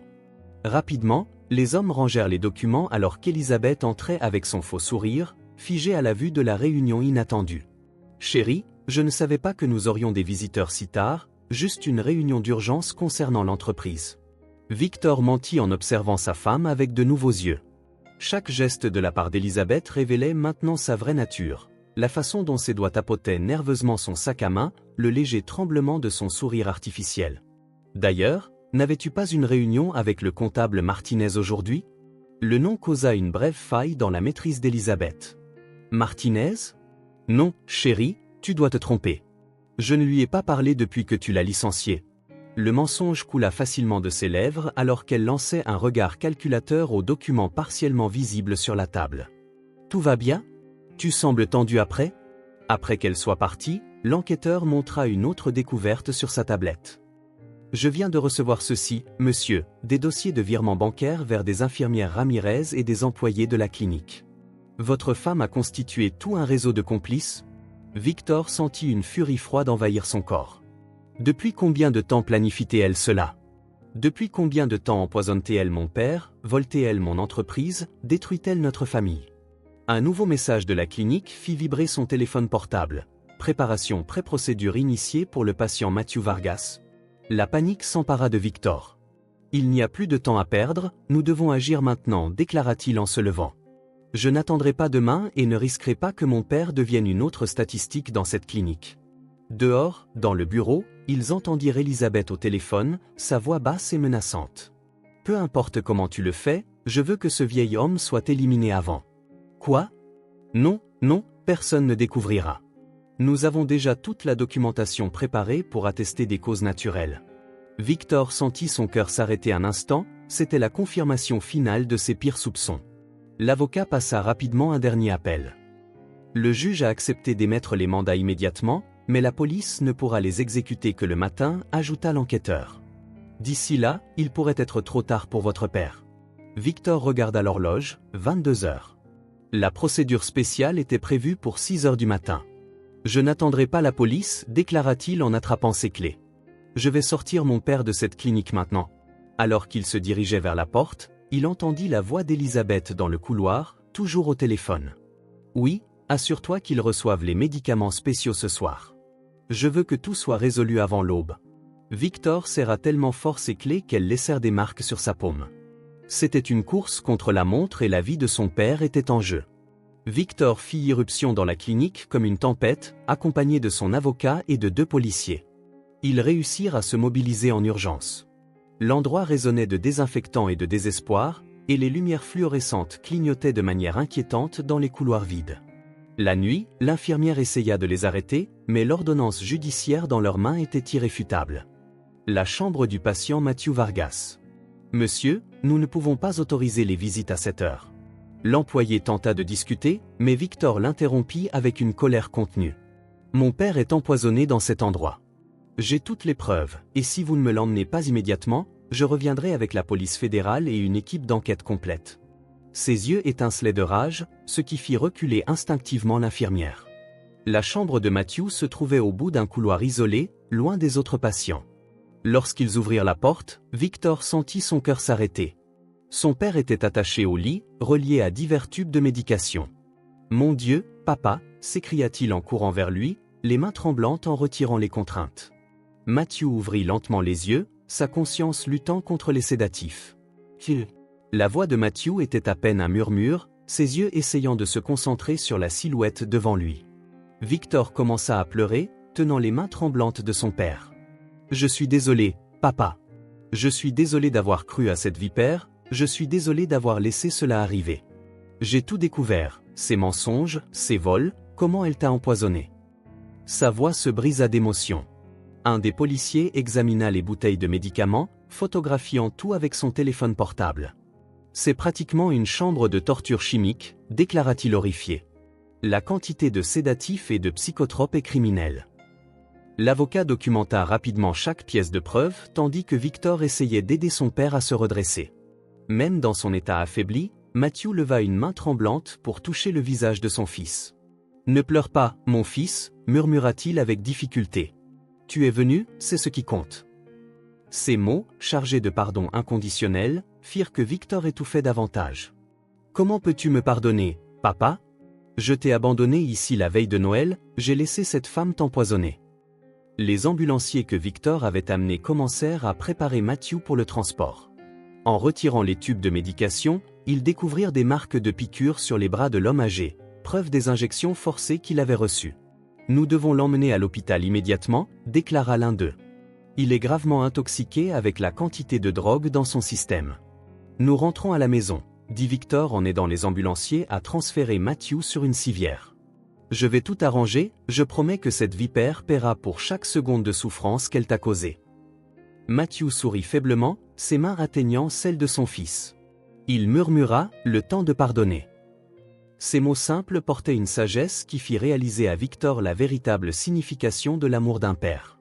En quittant la clinique, Victor remarqua une activité suspecte, des employés essayant de détruire précipitamment des documents, de tout photographier. Il ordonna aux officiers, « Je veux que chaque pièce de preuve soit enregistrée. Cette clinique et tous les impliqués devront répondre devant le système judiciaire pour ce qu'ils ont fait. » Son visage se transforma de fureur à l'idée du nombre d'autres personnes âgées qui auraient pu être victimes dans cet endroit. Après s'être assuré que son père était bien soigné à l'hôpital, Victor retourna au manoir avec une fureur glaciale parcourant ses veines. Il trouva Elisabeth dans son bureau privé, calmement en train d'organiser quelques papiers, comme si elle n'avait pas essayé de tuer son beau-père quelques heures plus tôt. « Chérie, où étais-tu ? J'étais inquiète. » commença-t-elle, mais ses mots furent coupés par le bruit de la porte se verrouillant violemment. « Verrouillé, toi vipère venimeuse, » rugit Victor, sa voix méconnaissable par la haine. « Pensais-tu vraiment que je ne découvrirais pas tes mensonges ?»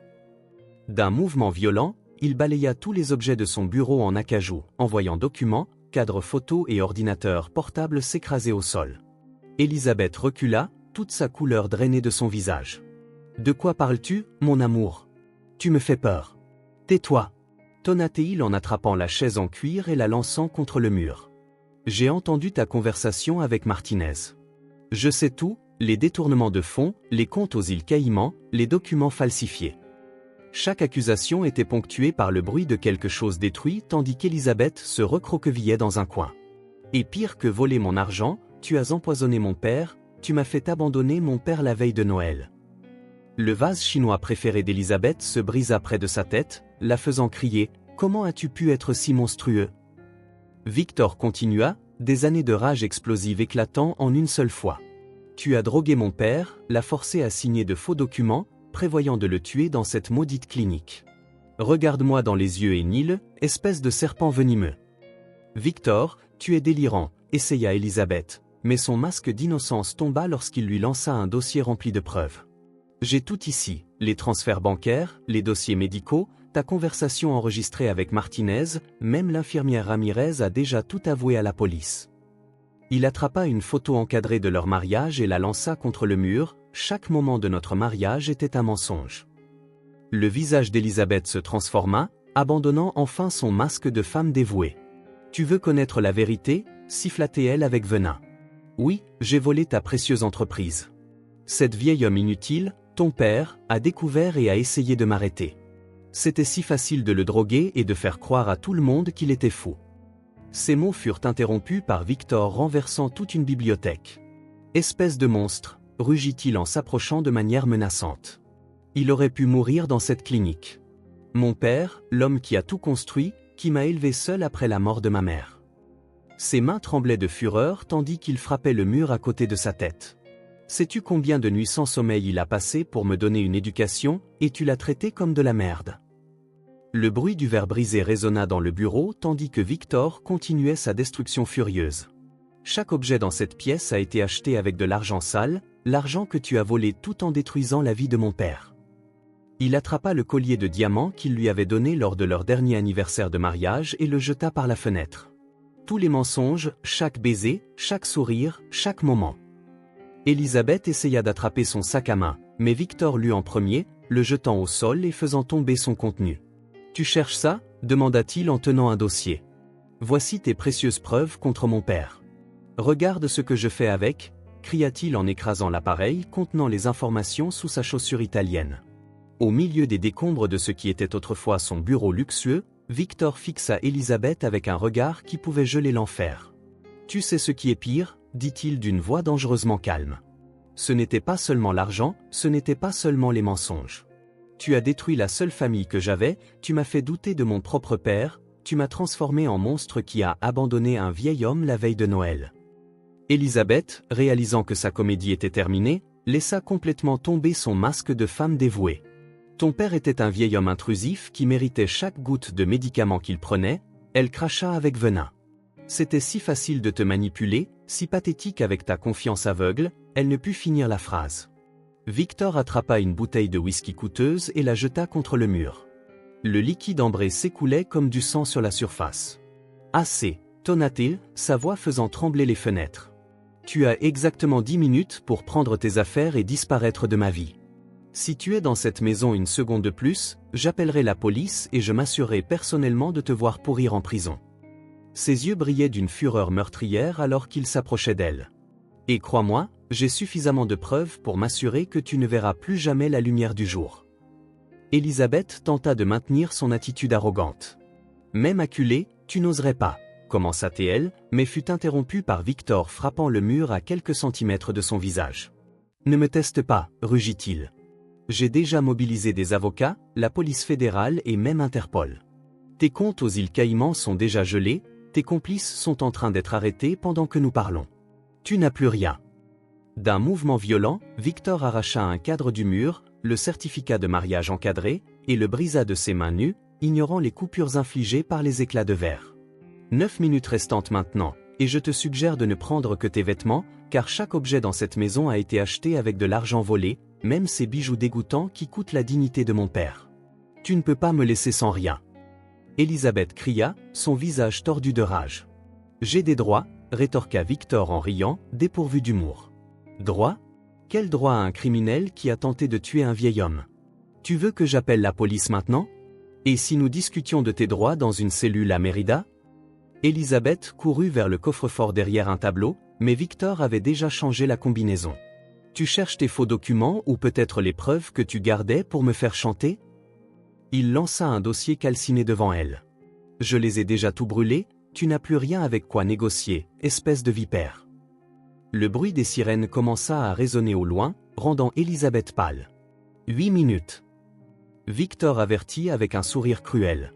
Et au son de celle-ci, la police a décidé de nous rendre une visite anticipée, peut-être pour enquêter sur une certaine clinique et ses méthodes de traitement particulières. Pour la première fois, une véritable peur traversa le visage de la femme. « Tu ne comprends pas, tenta-t-elle une dernière fois. Ce vieil idiot allait tout ruiner, il a découvert les transferts et elle a été réduite au silence par Victor en renversant une dernière étagère. Le fracas assourdissant soulignant sa fureur. « Ce vieil idiot est mon père, l'homme que tu as drogué, humilié et essayé de tuer. » 7 minutes. Élisabeth, où préfères-tu expliquer tes crimes à la police ? Réalisant enfin la gravité de sa situation, Élisabeth courut vers la porte. Avant qu'elle ne parte, Victor l'arrêta avec un dernier avertissement, « Si jamais tu oses approcher mon père à nouveau, si tu penses ne serait-ce qu'à essayer une vengeance, je te jure que tu m'en diras la protection de la prison. » Ces mots portaient le poids d'une promesse mortelle. Alors que le son des talons d'Élisabeth s'éloignait précipitamment dans le couloir, Victor regarda ses mains saignantes des coupures infligées par les éclats de verre. Les sirènes étaient maintenant plus proches et il savait que sa vie ne serait plus jamais la même. Mais une seule pensée traversait son esprit. Son père était en sécurité et il avait beaucoup à réparer. « Pardonne-moi, père » murmura-t-il au portrait partiellement brisé de Matthew sur le mur. « Je passerai le reste de ma vie à réparer le mal que j'ai permis de t'être fait. » Après 2 semaines de convalescence à l'hôpital, Matthew était enfin prêt à retourner dans sa maison reconstruite à Santa Fe. Les médecins avaient réussi à inverser une grande partie des dommages causés par les médicaments forcés, bien que certaines cicatrices émotionnelles subsistaient. Le taxi traversait les rues familières alors qu'il tenait nerveusement la petite valise sur ses genoux, tout ce qui restait de son ancienne vie. Donna Arza avait personnellement supervisé la reconstruction de la maison, s'assurant que chaque détail était fidèlement restauré. Les murs en adobe avaient la même teinte douce qu'avant et le petit jardin avant montrait déjà des signes de renouveau. Pourtant, pour Matthew, la pensée de vivre seul à nouveau instillait une terreur qu'il ne pouvait exprimer en mots. Les souvenirs de ce qu'il avait enduré dans le manoir et la clinique le hantaient encore dans des cauchemars vifs. « Nous y voilà, don Matthew », annonça le chauffeur de taxi en se garant devant la maison rénovée. L'homme âgé sentit ses mains trembler légèrement, non plus à cause des effets des drogues, mais de la peur qui le consumait maintenant.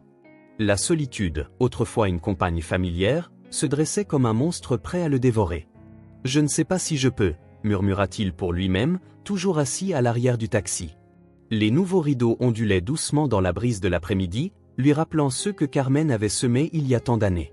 L'hôtel de Notre-Dame de Guadalupe avait été reconstruit, mais Matthew ne pouvait pas s'imaginer allumer des bougies à nouveau sans que la panique ne le submerge. Comment pourrais-je vivre seul maintenant, après tout? Chaque ombre semblait cacher une menace, chaque son inattendu le faisait sursauter. Rassemblant tout son courage, Matthew sortit finalement du taxi, ses jambes un peu instables. C'est alors qu'il remarqua la voiture de luxe garée en face de la rue, la même qu'il avait vu Victor conduire lors de ses rares visites. Son cœur battait la chamade, un mélange d'espoir et d'appréhension serrant sa poitrine. La porte du conducteur s'ouvrit lentement. Victor émergea du véhicule, sans son habit habituel coûteux, vêtu des vêtements simples qu'il portait autrefois dans sa jeunesse. Son visage, autrefois toujours tendu et accablé par le poids des affaires, montrait maintenant un mélange de douleur et de remords.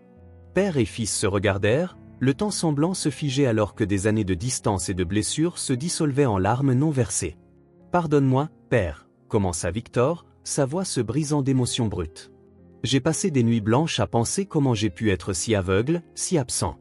Comment ai-je pu laisser cette femme détruire le plus pur amour que j'ai jamais reçu dans la vie ?»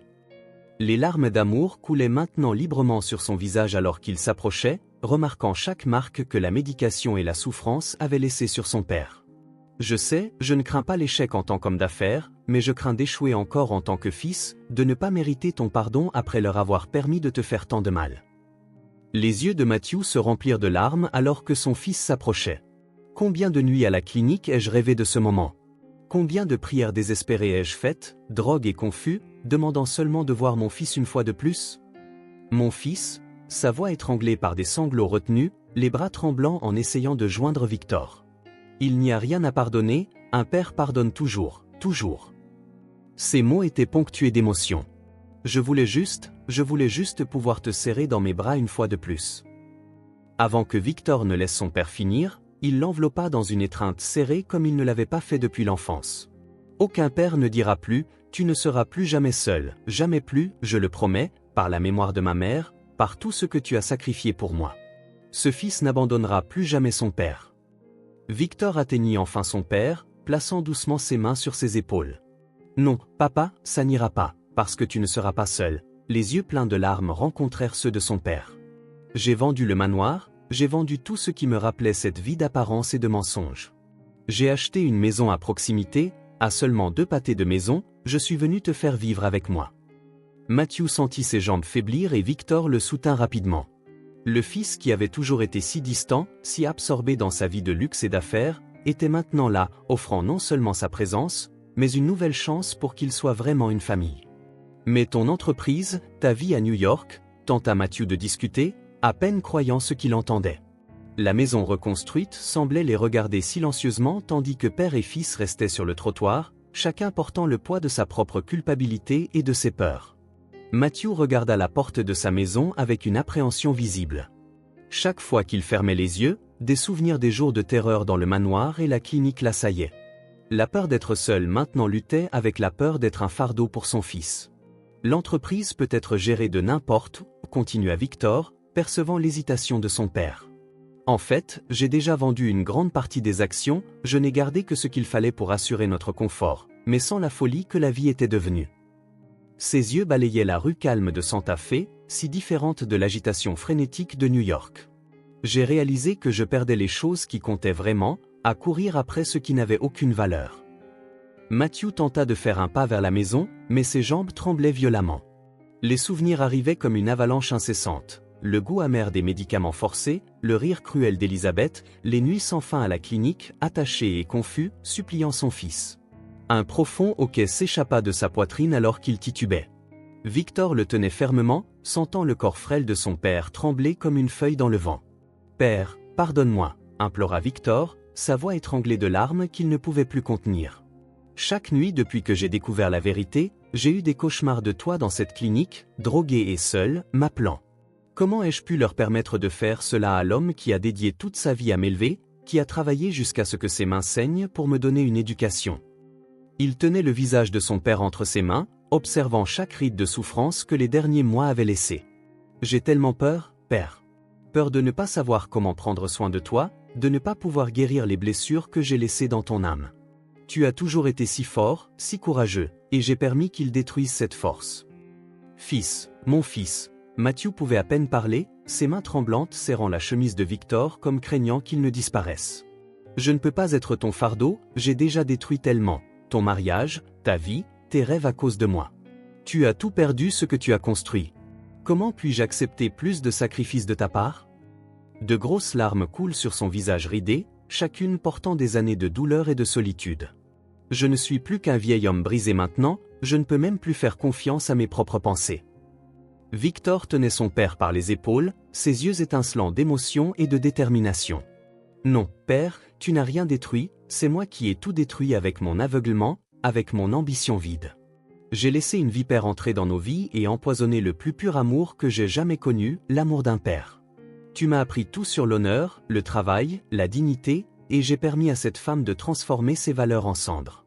Ce sont mes mauvais choix, mon absence qui ont failli te coûter la vie. » Une brise douce balayait le jardin, portant le parfum des fleurs que Donna Rosa avait plantées. Matthew regarda sa maison reconstruite, chaque détail soigneusement restauré rappelant les souvenirs d'une vie qui semblait maintenant si lointaine. La peur le saisit à nouveau, faisant trembler tout son corps. « Comment puis-je entrer là-bas seul, mon fils? Comment puis-je dormir en sachant que les cauchemars reviendront, que je me réveillerai en criant, revivant chaque moment dans cette clinique ?» Sa voix se brisa en sanglots. « J'ai même peur de mes propres ombres maintenant.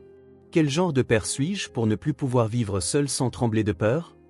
Chaque mot était un coup de poignard dans le cœur de Victor et il serra son père encore plus fort, ses propres larmes mouillant les cheveux blancs de Matthew. « Tu n'es pas seul, papa, jamais plus, même si je dois passer chaque nuit à tes côtés, te tenant la main jusqu'à ce que les cauchemars passent. Tu m'as porté à travers la vie, maintenant c'est mon tour de te porter, c'est pourquoi tu ne seras pas seul, papa. » Victor insista, sa voix ferme mais douce. « J'ai déjà meublé la nouvelle maison, engagé une équipe de confiance, des gens ayant passé des vérifications de fonds rigoureuses. Nous aurons de l'aide, mais ce sera juste nous deux, une vraie famille. » Il fit une pause, choisissant soigneusement ses mots. « Mais je comprends aussi si tu as besoin de temps, si tu veux garder ton indépendance. » Matthew sentit les larmes couler sur son visage ridé. Comment pouvait-il expliquer le conflit dans son cœur? Le désir désespéré d'accepter l'offre de son fils luttait contre la peur de redevenir un fardeau ou de causer plus de problèmes dans la vie de Victor. « Mais ta vie, tes amis, tout ce que tu as construit à New York ?» demanda-t-il. « Quels amis, papa ?» répondit Victor en interrompant avec un sourire triste. « Ces gens ne s'intéressaient qu'à mon argent, à mon statut. Quand les problèmes avec l'entreprise ont commencé, quand la vérité sur Elizabeth a éclaté, ils ont tous disparu. Personne ne s'est inquiété pour toi, personne ne s'est soucié de ce qui s'était passé. » Il serra doucement l'épaule de son père. Les seuls qui ont montré une vraie préoccupation étaient tes voisins ici à Santa Fe, surtout Donna Rosa. Un lourd silence chargé d'émotions tomba entre eux. À quelques mètres de là, Donna Rosa observait discrètement depuis sa fenêtre, des larmes silencieuses coulant sur son visage alors qu'elle assistait à ce moment de réconciliation. Matthew regarda de nouveau sa maison puis son fils, « Mais si, et si j'ai une autre crise de panique, si je me réveille confus en pensant que je suis toujours dans cette clinique ?»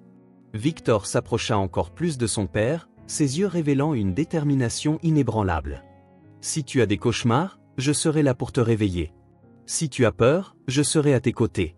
Si la confusion revient, je te tiendrai la main jusqu'à ce qu'elle passe. Papa, je ne te laisserai plus jamais tomber, jamais plus. Ces mots portaient le poids d'une promesse sacrée, faisant remplir de nouveau les yeux de Matthew de larmes. « Viens voir notre nouvelle maison, dit doucement Victor, guidant son père vers la voiture. J'ai choisi une avec un grand jardin où nous pourrons planter les fleurs que tu aimes tant. Il y a même un endroit parfait pour faire un hôtel pour Notre-Dame de Guadalupe. » Il ouvrit soigneusement la porte passager. Mieux encore, depuis le porche, on peut voir le coucher de soleil exactement comme tu as toujours aimé le regarder. Alors qu'il traversait les deux pâtés de maisons séparant les maisons, Matthew sentit son cœur se calmer pour la première fois depuis longtemps. Les rues familières de Santa Fe semblaient l'accueillir et l'arôme de pain frais provenant d'une boulangerie voisine évoquait de doux souvenirs de temps plus simples. « Fils, » commença sa voix étranglée par l'émotion, « es-tu sûr de vraiment vouloir faire cela, tout laisser derrière toi pour moi ?» La voiture s'arrêta devant une maison confortable, ni trop grande ni trop petite, parfaite pour qu'un père et son fils reconstruisent leur lien. « Je ne laisse rien derrière moi, » répondit Victor en éteignant le moteur. « Je trouve enfin ce qui compte vraiment. Cette vie d'apparence, le manoir vide, le faux mariage, rien de tout cela n'était réel. Le réel, c'est l'amour que tu as toujours eu pour moi, même quand je ne le méritais pas. » En entrant dans la nouvelle maison, Matthew fut ému par les détails qu'il découvrit. Victor avait fait un effort pour créer un environnement qui mélangeait confort moderne et éléments rappelant son ancienne maison. Dans le salon, une chaise identique à sa préférée l'attendait. Dans la cuisine, les plats et ustensiles familiers étaient organisés exactement comme il avait l'habitude de les garder. « Regarde, papa » appela Victor en ouvrant une porte, « c'est ta chambre. » La chambre était spacieuse et accueillante, avec une grande fenêtre laissant entrer la lumière naturelle. Sur une table de nuit à côté du lit se trouvait le portrait de Carmen, le seul souvenir que Matthew avait réussi à sauver de l'incendie, et ma chambre est juste à côté. Si tu as besoin de quoi que ce soit pendant la nuit, appelle-moi. Matthew parcourut lentement la chambre, touchant les meubles de ses mains tremblantes.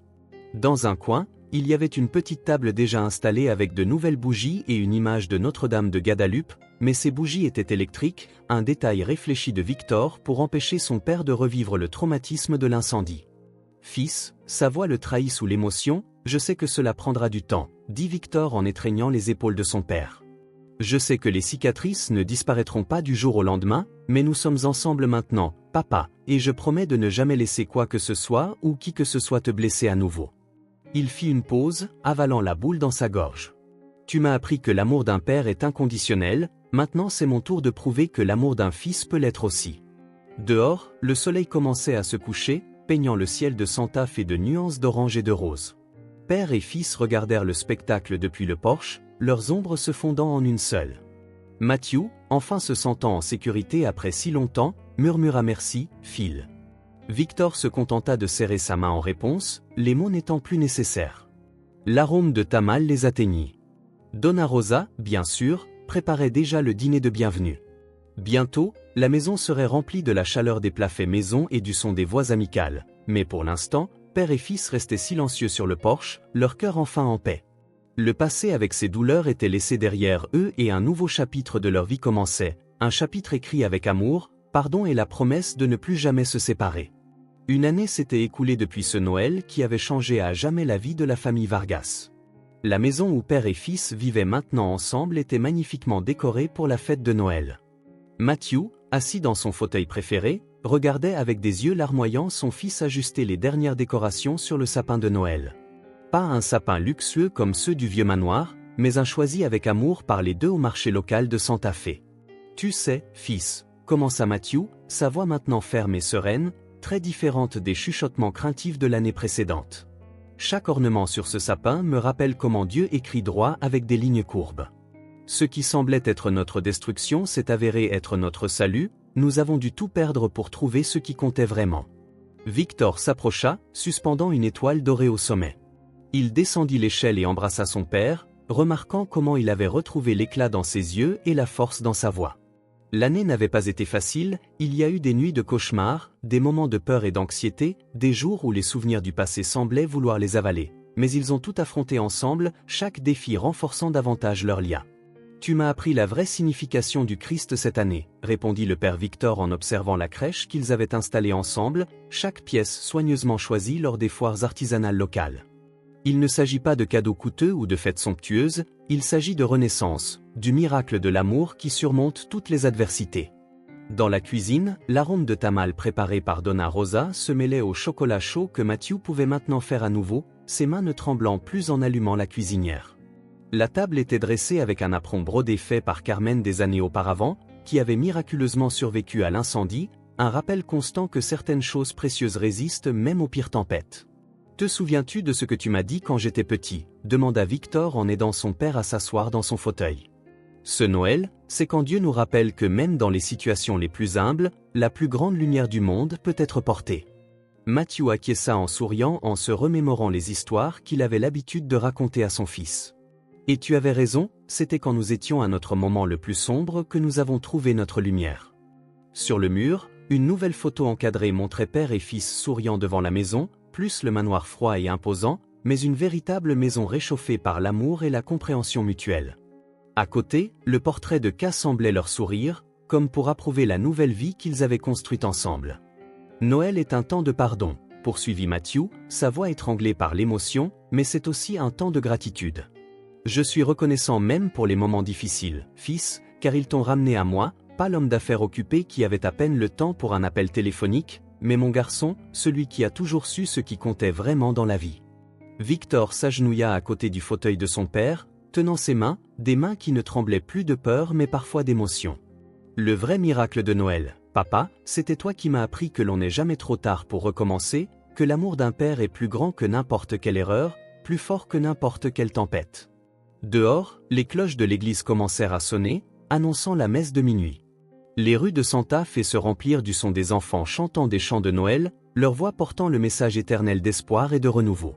Père et fils s'embrassèrent une fois de plus, leur cœur battant à l'unisson. « Joyeux Noël, mon fils » murmura Matthew, ces mots porteurs de tout l'amour qu'un père peut ressentir. « Joyeux Noël, mon père » répondit Victor, sa voix étranglée par l'émotion, et à ce moment-là, sous la lueur douce du sapin de Noël, ils comprirent tous les deux qu'ils avaient reçu le plus beau cadeau qu'ils pouvaient souhaiter, la chance d'être vraiment père et fils à nouveau dans une réalité complètement différente. La communauté d'asile de San Francisco, dans les faubourgs les plus pauvres de New York, était le dernier endroit où Elizabeth avait imaginé finir. Ses doigts autrefois parfaitement manucurés étaient maintenant rugueux et tachés par les produits de nettoyage, son uniforme blanc simple remplaçait les robes de créateur et ses cheveux autrefois toujours impeccables étaient attachés en un chignon désordonné sous une casquette jetable. Madame Elizabeth, la voix coupante de la superviseure résonnait dans le couloir.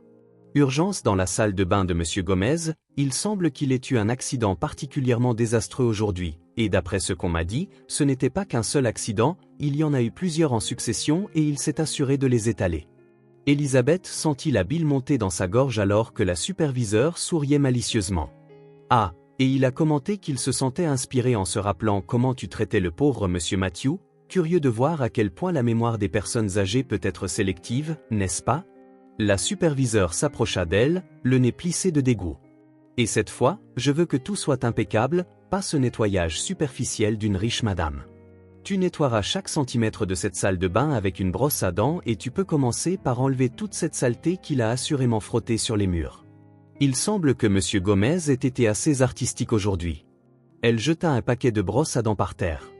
Et ne t'inquiète pas, nous en avons beaucoup, répondit-elle. Monsieur Gomez a déjà averti qu'il a l'intention de créer une œuvre d'art différente chaque jour cette semaine. Après tout, tu as 5 ans pour pratiquer ta technique de nettoyage. Les autres résidents âgés se pressaient au bout du couloir, certains prenant des photos avec leur téléphone portable. « Regarde notre petite princesse » cria Donna Mercedes, si chic avec son nouveau parfum désinfectant bon marché. « Et Polita, n'oublie pas de bien nettoyer derrière les toilettes. » Monsieur Gomez prenait soin de cette zone en pensant à toi comme faisant partie de sa peine pour tentative d'homicide et fraude. Elizabeth avait été condamnée à travailler dans la maison de retraite communautaire. Le juge, découvrant son histoire de cruauté envers les personnes âgées, détermina que c'était la punition la plus appropriée pour servir précisément ceux qu'elle méprisait tant. Ses biens avaient été saisis, ses comptes gelés et elle dépendait maintenant du maigre salaire des soignants pour survivre. « Comme c'est dégoûtant, comme c'est dégoûtant, comme c'est dégoûtant » murmura-t-elle en enfilant des gants en caoutchouc et en prenant des produits de nettoyage. Une femme âgée passa devant elle, heurtant volontairement son déambulateur contre les chevilles d'Elizabeth. « Oups, désolé, chère » dit la dame avec un sourire malveillant. « Mes mains tremblent tellement, ça doit être l'âge. » Elizabeth serra les dents, reconnaissant la provocation délibérée. La salle de bain était un cauchemar visuel. Monsieur Gomez, un homme âgé particulièrement astucieux, semblait avoir pris un soin spécial ce matin-là. « Tu sais, Paulinita, dit-il depuis l'embrasure de la porte en la regardant nettoyer, à mon âge, la visée n'est plus toujours si bonne, mais je suis sûr qu'une jeune femme raffinée comme toi ne rechignera pas à la nettoyer un peu plus. » Oui, fit-elle, son sourire ironique laissait entendre que chaque tache sur le sol avait été intentionnelle. Pendant le déjeuner, c'était son travail de nourrir les résidents âgés qui ne pouvaient pas manger eux-mêmes. Donna Mercedes, une dame de 90 ans, faisait exprès de recracher chaque cuillerée qu'Elisabeth lui offrait. « Je n'aime pas la nourriture quand tu la sers », déclara-t-elle bruyamment. « Ça a le goût de poison. » La référence aux médicaments qu'Elisabeth avait forcés à Matthew n'était pas une coïncidence, son histoire s'était rapidement répandue parmi les résidents.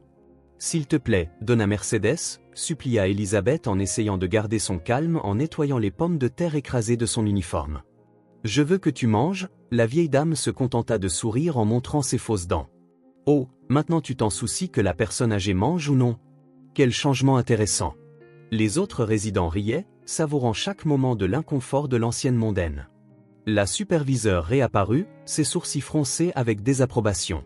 « Madame Elisabeth, après le déjeuner, je veux que tu nettoies toutes les chambres de l'aile et n'oublie pas de changer les couches de Monsieur Ramirez, il a été particulièrement productif aujourd'hui. » Elisabeth sentit des larmes de frustration se former dans ses yeux, mais elle n'osa pas protester. C'était sa vie maintenant, une punition qui semblait avoir été orchestrée par le karma lui-même. « Tu sais ce qui est le plus ironique ?» commenta Donna Lucia, une dame âgée particulièrement perspicace, en la regardant lutter avec un chariot de linge sale. « Tu es exactement là où tu nous aurais mis, nous servir, nettoyer, souffrir, mais contrairement à toi, nous, les personnes âgées, avons quelque chose que tu n'as jamais eu, la dignité. » Le mot frappa Elisabeth comme une gifle, la faisant lâcher plusieurs couches sales par terre. « Oups, sourit Donna Lucia, tu ferais mieux de nettoyer ça rapidement, cher. Ça ne deviendra pas plus agréable avec le temps. » L'après-midi à la maison de retraite commençait à peine et Elisabeth découvrit que les résidents âgés avaient préparé des surprises spéciales pour elle dans la chambre de Donna Consuelo. Tous les vêtements de l'armoire étaient éparpillés sur le sol, intentionnellement mélangés avec les sales. « Oh, cher, dit la vieille dame avec une fausse douceur, mes mains tremblaient et j'ai tout fait tomber. Ça ne te dérange pas d'organiser, n'est-ce pas? Après tout, tu aimais quand les autres tremblaient à cause de toi. » Alors qu'elle se penchait pour ramasser les vêtements, ressentant son dos se faire mal à cause du dur travail, Elisabeth entendit des rires venant du couloir. Un groupe de personnes âgées s'était rassemblé à la porte, la regardant souffrir avec une satisfaction évidente. « Regarde ça », commenta bruyamment Monsieur Viante, comme Cendrillon. « Mais fais attention avec les vêtements, cher, nous ne voudrions pas que tu les brûles comme tu as fait dans la maison de ce pauvre homme à Santa Fe. » À la cafétéria, la situation s'aggrava. Chaque personne âgée semblait déterminée à rendre leur repas aussi désordonné que possible. Donna Esperanza, habituellement une dame impeccable, faisait exprès de laisser tomber de la nourriture par terre. « Oh, excuse-moi, dit-elle avec un sourire espiègle, ça doit être dur pour toi de voir de la nourriture être gaspillée comme ça, n'est-ce pas? Surtout maintenant que tu ne peux plus dîner dans des restaurants coûteux avec de l'argent volé. » Pinita, appela donc Philippe de l'autre côté de la salle. « Je pense que j'ai besoin d'aide aussi, mes mains tremblent tellement, presque comme si quelqu'un m'avait donné trop de médicaments. » La référence à ce qu'elle avait fait à Matthew était claire et les autres résidents âgés commencèrent à faire semblant de trembler de manière exagérée, renversant encore plus de nourriture. La nuit, la superviseure arriva pour le changement de quart, apportant plus de mauvaises nouvelles. « Madame Elisabeth devra faire des heures supplémentaires aujourd'hui. 3 résidents âgés ont simultanément des problèmes intestinaux. Quelle coïncidence, n'est-ce pas? Et toutes les salles de bain du couloir ouest ont besoin d'un nettoyage urgent. » Elisabeth sentit des larmes de colère monter à ses yeux, mais elle savait qu'elle n'avait pas le choix. En poussant le chariot de nettoyage dans le couloir, elle entendit Donna Mercedes commenter délibérément à haute voix. « Tu sais ce qui est le plus beau, voir comment Dieu rend justice, celle qui se croyait si supérieure, qui traitait les personnes âgées comme des ordures, maintenant littéralement nettoyer nos ordures. » Les autres résidents applaudirent le commentaire, faisant rétrécir Elisabeth d'humiliation. « Oh, j'ai presque oublié », ajouta la superviseure. « Demain est le jour du bain général et tu es prévu pour aider tous les résidents. Je suppose que maintenant tu apprendras la véritable importance de prendre soin des personnes âgées avec dignité. » Elisabeth sentit son estomac se tordre, sa punition semblait s'aggraver chaque jour et il n'y avait rien qu'elle puisse y faire. La journée touchait à sa fin à la maison de retraite, mais pour Elisabeth, les horreurs semblaient sans fin. Dans le bureau de la superviseure, elle reçut la nouvelle qui compléterait son humiliation. À partir de demain, tu seras transféré au quart de bain du matin et il y a plus. Nous allons accueillir un nouveau résident, la superviseure fit une pause dramatique avant de continuer. Il s'appelle Matthew Vargas, ça te dit quelque chose? Elisabeth sentit son sang se glacer. Matthew, balbutia-t-elle, ses mains commençant à trembler. La superviseure sourit avec une satisfaction cruelle. Oh, ne t'inquiète pas, je plaisante, mais en voyant l'expression de panique sur ton visage, maintenant tu sais ce que c'est de ressentir la peur, n'est-ce pas? Comme ton ancienne patience, rirent les autres membres du personnel pendant qu'Elisabeth sentait ses jambes faiblir. À ce moment-là, Don Huro apparut dans l'embrasure de la porte, appuyé sur sa canne. « Apolita, bien que tu sois encore là, tu vois, j'ai eu un petit accident dans la salle de bain, mais ne t'inquiète pas, je l'ai bien étalé du plafond au sol. » Son sourire sarcastique laissait clairement entendre que chaque tâche avait été minutieusement planifiée et depuis que tu disais toujours que les personnes âgées sont un fardeau, je suis sûr que tu ne t'opposeras pas à les nettoyer, n'est-ce pas? Alors qu'elle se traînait vers une autre tâche dégoûtante, Elisabeth entendit la voix de Donna Mercedes résonner dans le couloir. Tu sais ce qui est le plus intéressant? Elle doit travailler ici pendant 5 ans, selon la peine du juge, c'est plus de 1800 jours à nettoyer notre saleté. Les rires collectifs des personnes âgées ressemblaient à une sentence finale et n'oublie pas, ajouta Donna Lucia, elle ne peut pas manquer de travailler ou se plaindre sinon elle ira directement en prison. Dans la salle de bain, alors qu'elle nettoyait le désordre délibéré de Don Arturo, Elisabeth finit par craquer en larmes de frustration. Son reflet dans le miroir taché montrait une femme méconnaissable, sans maquillage, sans bijoux, sans l'arrogance qui la caractérisait autrefois. Les mots des résidents âgés résonnaient dans son esprit. 5 ans, plus de 1800 jours, et ce n'était que le début. Oh, Madame Elisabeth, appela la superviseure depuis la porte. J'ai presque oublié de mentionner, demain nous aurons une visite spéciale. Un groupe de journalistes viendra faire un reportage sur la réhabilitation des criminels par le service communautaire. Ils sont particulièrement intéressés par ton cas, la mondaine qui a empoisonné les personnes âgées et qui sert maintenant dans une maison de retraite. Le sourire de la superviseure était impitoyable. Porte ton meilleur uniforme, cher, ce sera une journée mémorable. Elisabeth glissa le long du mur de la salle de bain jusqu'au sol, ne se souciant plus de la saleté.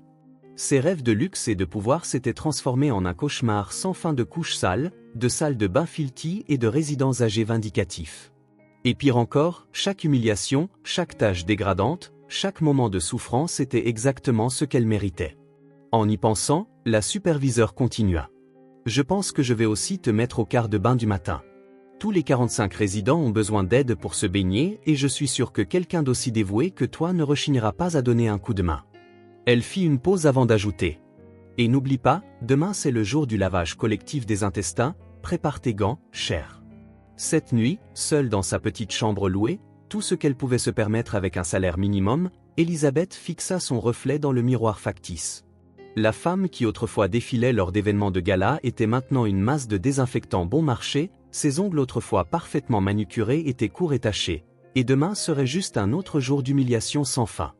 Dehors, elle pouvait voir les gratte-ciels illuminés de New York au loin, où sa vie de luxe et de cruauté s'était déroulée. Maintenant dans sa petite chambre de banlieue, elle n'avait que la certitude que chaque jour pour les 5 prochaines années serait une nouvelle leçon d'humilité. Le karma est vraiment une... Elle commença à marmonner, mais fut interrompue par l'alarme de son téléphone portable. Son quart de nuit commencerait dans quelques heures et les résidents âgés planifiaient sûrement déjà de nouvelles surprises pour leur gardienne préférée.